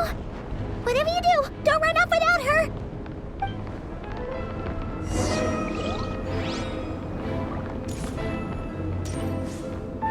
By the way, Colombina, didn't you tell us that the iridescent moon had shattered into pieces? The moon up there looks pretty whole to Paimon. How is that possible?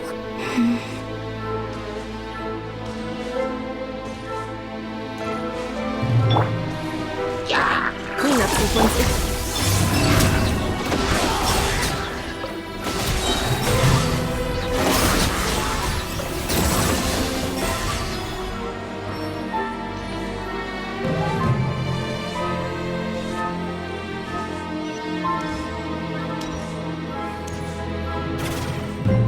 Like I thought.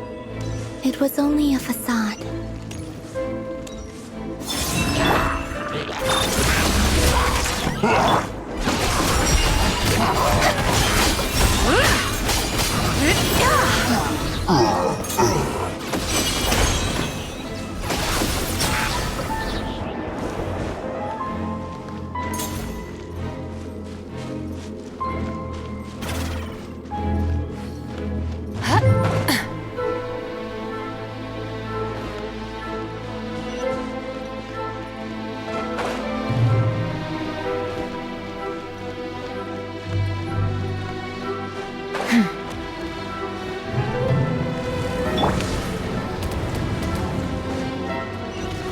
defensive mode.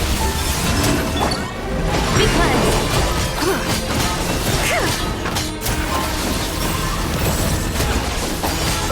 Smite the dust!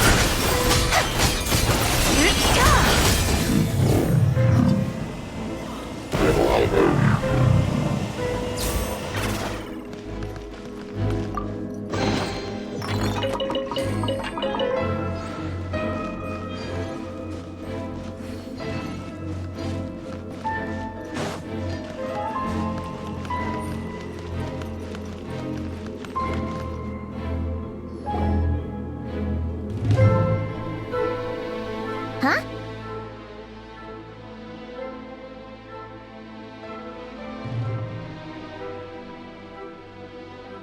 Huh?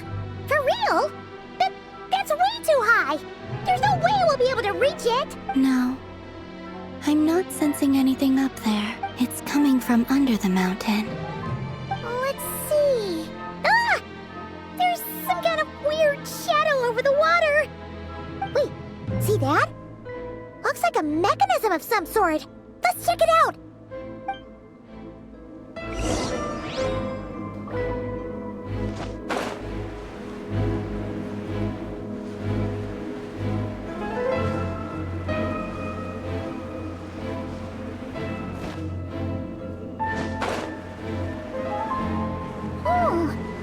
Looks like a device from the time of Kalia.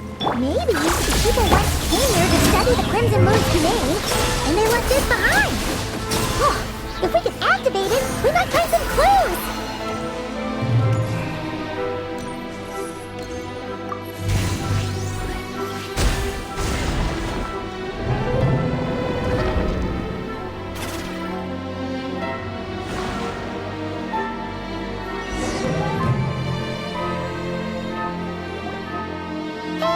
Look at that!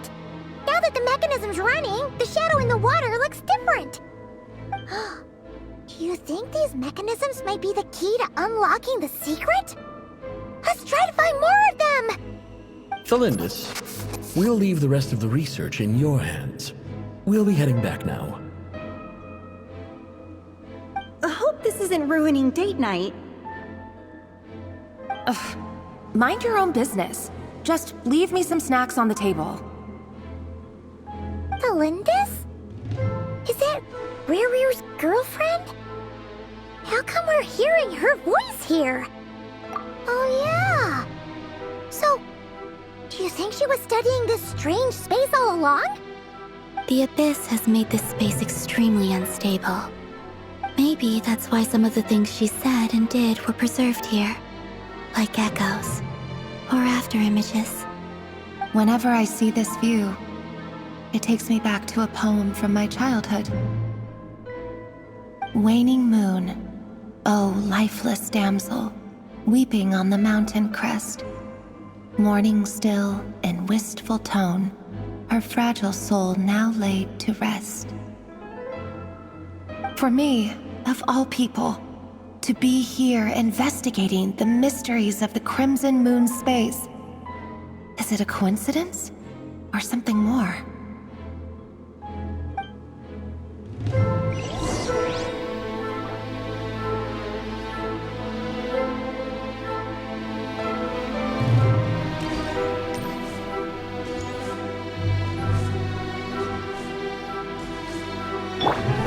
Insulation.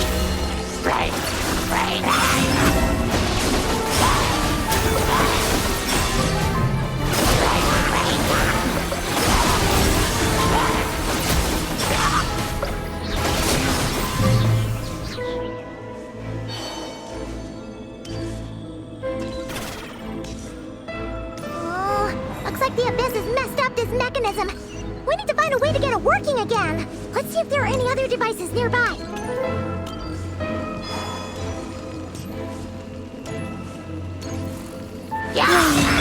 Cleanup sequence initiated.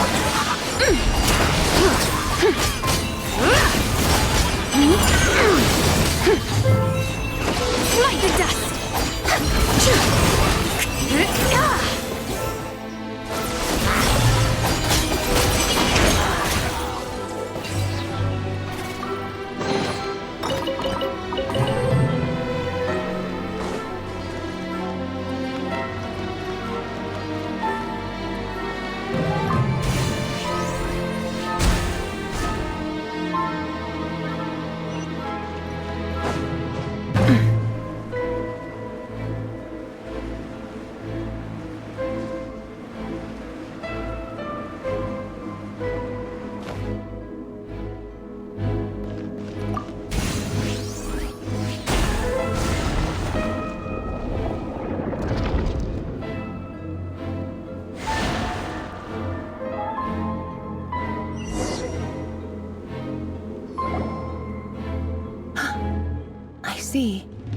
So the moon marrow, or rather the power of the 3 moons, is the key to unlocking...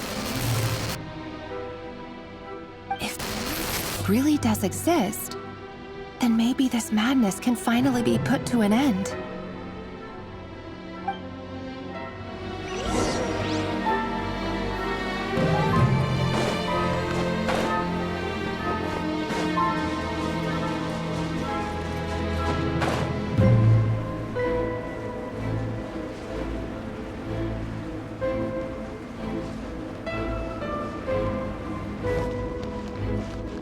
Take cover behind the rocks!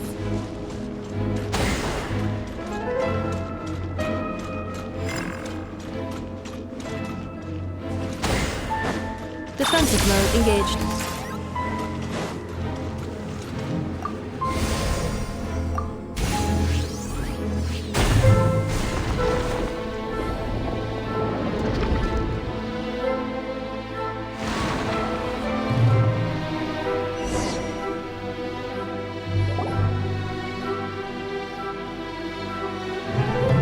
With the Abyss inhibitors in place, I should be able to access the chamber with the moon marrow. Oh, Rerir, with every step you take, you're drifting further from what you truly desire. But you're not the root of the problem. Ever since that outsider set foot in Conria, the Vinster King has sunken deeper into madness. If only I could get my hands on that outsider.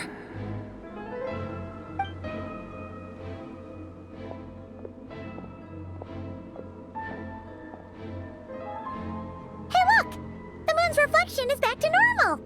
Elendis' voice mentioned a chamber with the moon marrow. Do you think maybe it's hidden in the moon's reflection? It must be. For within it, I sense the fragile aura of a dying soul. Then there's no time to lose! Let's go!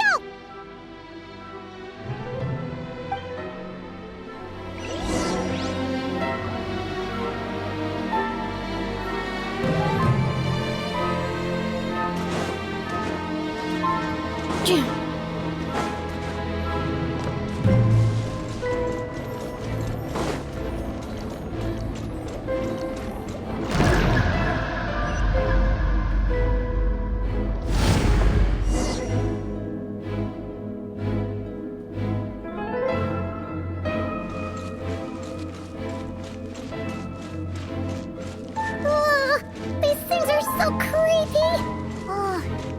Looks like we'll have to destroy them if we want to get to the iridescent moon's marrow.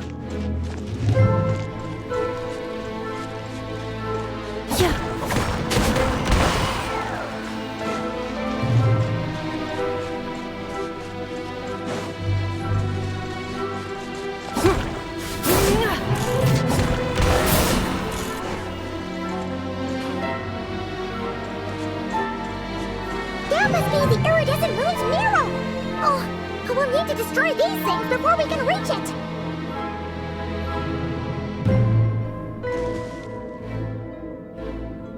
Accelerating.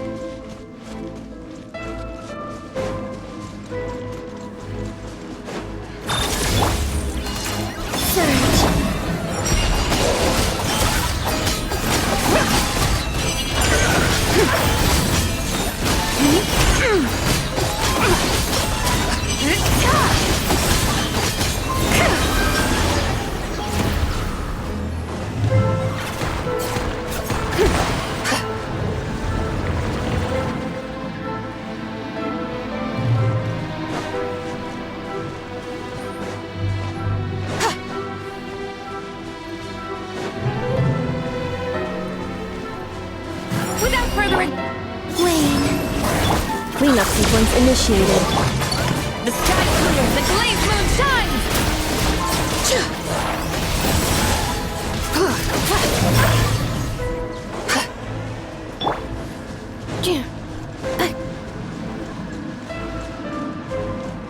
Defensive mode.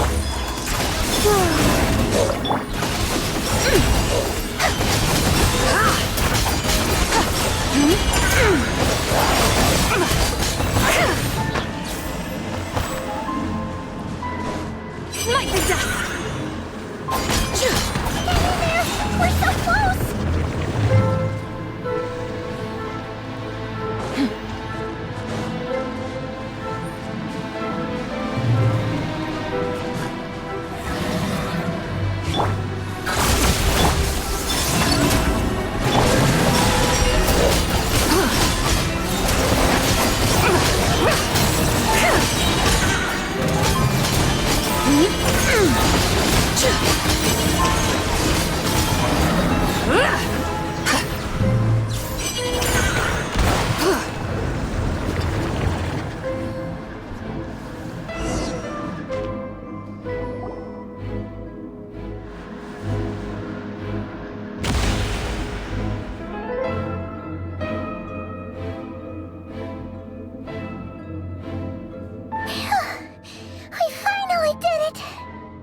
the iridescent moon's marrow, still burning away like an undying flame, yet now contaminated by the abyss. It has taken on a new form entirely. If we can purify the abyssal power within, we should be able to obtain its untainted essence.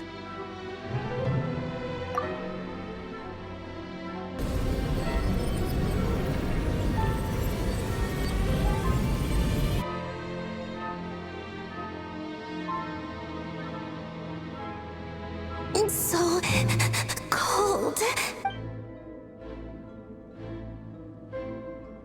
Is it you?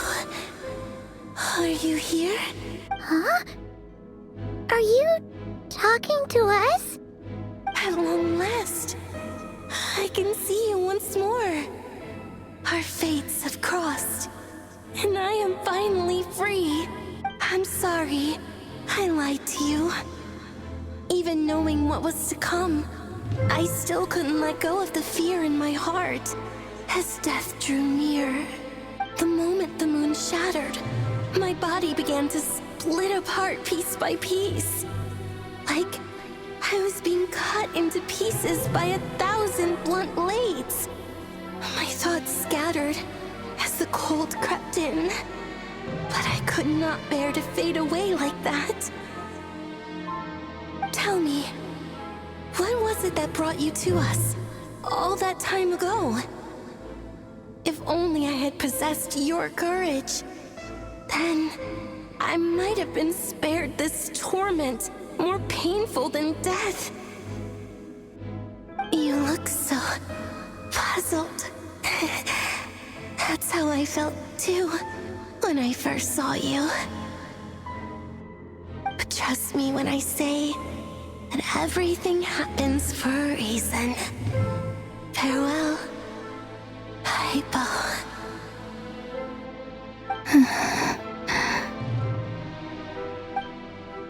What was that all about?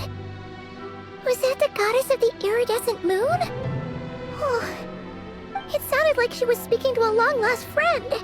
But none of us have ever met her before, right? Perhaps. She took me for the goddess of the frost moon she once knew. For a fading soul like hers, our auras must be too similar to tell apart.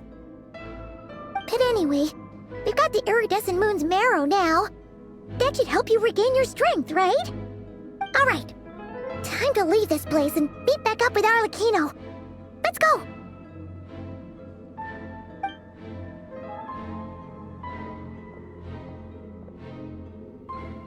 That's odd. This place looks different than when we came in.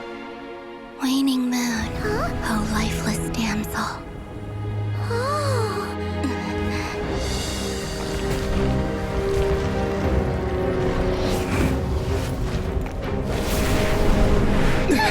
Hurry! The place is collapsing!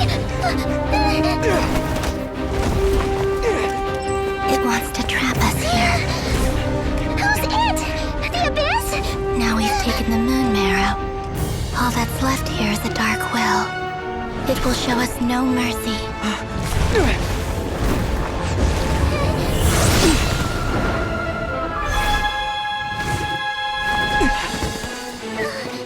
Give it back!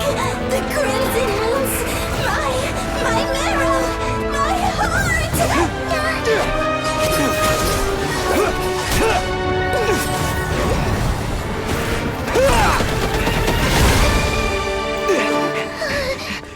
Finally! Huh? Oh no! The exit's blocked! They're back! Now what do we do? This is where you fall. Witness my rise. Hey, What are you waiting for?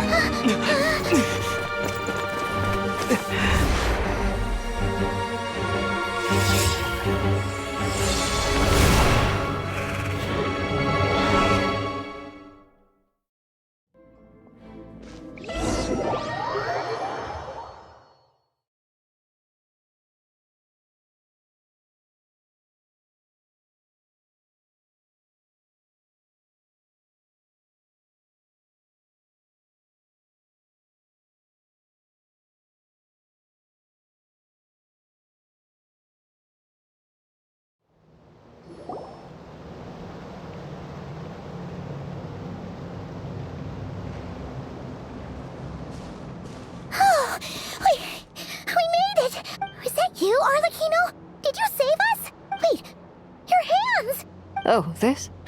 Don't worry. It's a small price to pay. The Abyss wanted to trap you inside, and I defied its will by bringing you out. No wonder it's a little angry. No. I have paid the price, albeit a small one, and it cannot be undone. My hands have already fused with the Abyss. Purification would simply destroy whatever's left of them. But surely... Oh... We're so sorry, Arlechhino. Paimon can't believe you... As much as I'd like to call it a favor, the truth is I was simply holding up my end of the deal. Well, Colombina. Yes, you did your part. And as promised, I will leave the iridescent moon's marrow in your care. From this day forth, may the two worlds' flames burn ever more brightly.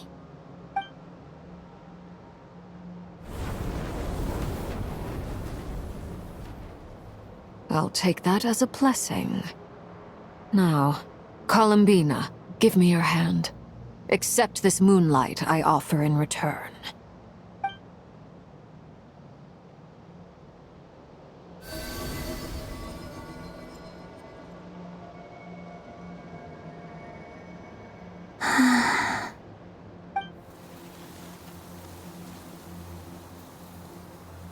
Feeling stronger? Hey, Colombina! Are you okay? I'm fine. Our powers are a little at odds, that's all. By the Frost Moon's authority alone, wielding the power of the other moons was always going to be a stretch. Still, I think it's fair to say that your strength has returned. At least to the level it was at as Third Harbinger. It's still not enough. There's no way I can hope to challenge Rerir like this. Just one more ray of moonlight, if you would.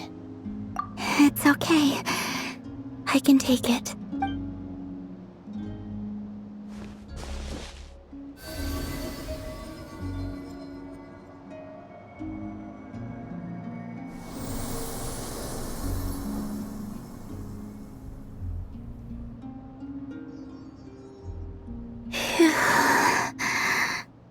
How about now? Fighting fit? At the very least, I won't have to stay hidden like before. I want to see him gone from Not Cry. The Rerir of Solnari and his wild hunt must be sent back where they belong. Well, it's good to have something to aim for. You certainly seem more alive now than you did earlier. When I first met you, you didn't strike me as a ray of moonlight. More like a wisp of fog drifting in from who knows where, ready to scatter at the first sign of a breeze. But now, you're full of vitality. Just like the Frost Moon, once the brightest of them all. May you keep shining, Colombina. This is who you are. Thank you. Look after yourself too, Arlechhino.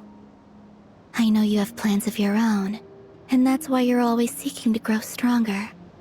But whatever you're after, don't let the Abyss take a hold of you. I do not wish to see you go down the same path as Rerir. I appreciate the concern, Colombina. Although perhaps it's time you took a new name. A new name? Kutar, the Moon Maiden, Colombina. They're nothing more than code names. They describe who she is and the roles she's played, but they're not her real name. We often use code names in the House of the Hearth, too. But it's knowing your real name that keeps you grounded. Up till now, you've been living a wandering life, so you've probably never really cared. All I'll say is this. Once you've defeated Rerir, give it some thought. All right, that's it from me. I'll get you back safely first, then go meet up with Sandrone. You're the best!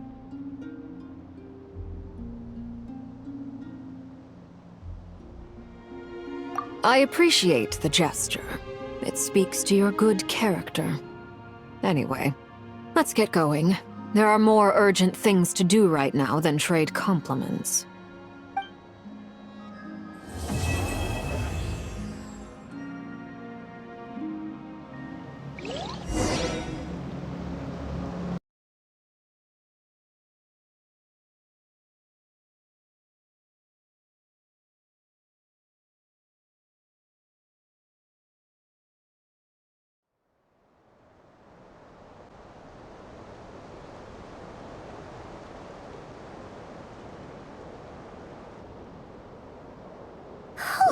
It was a close call, but we got the iridescent moon's marrow and restored Colombina's strength, and that's all that matters. In other words, mission accomplished. Paimon wonders how everyone else is doing.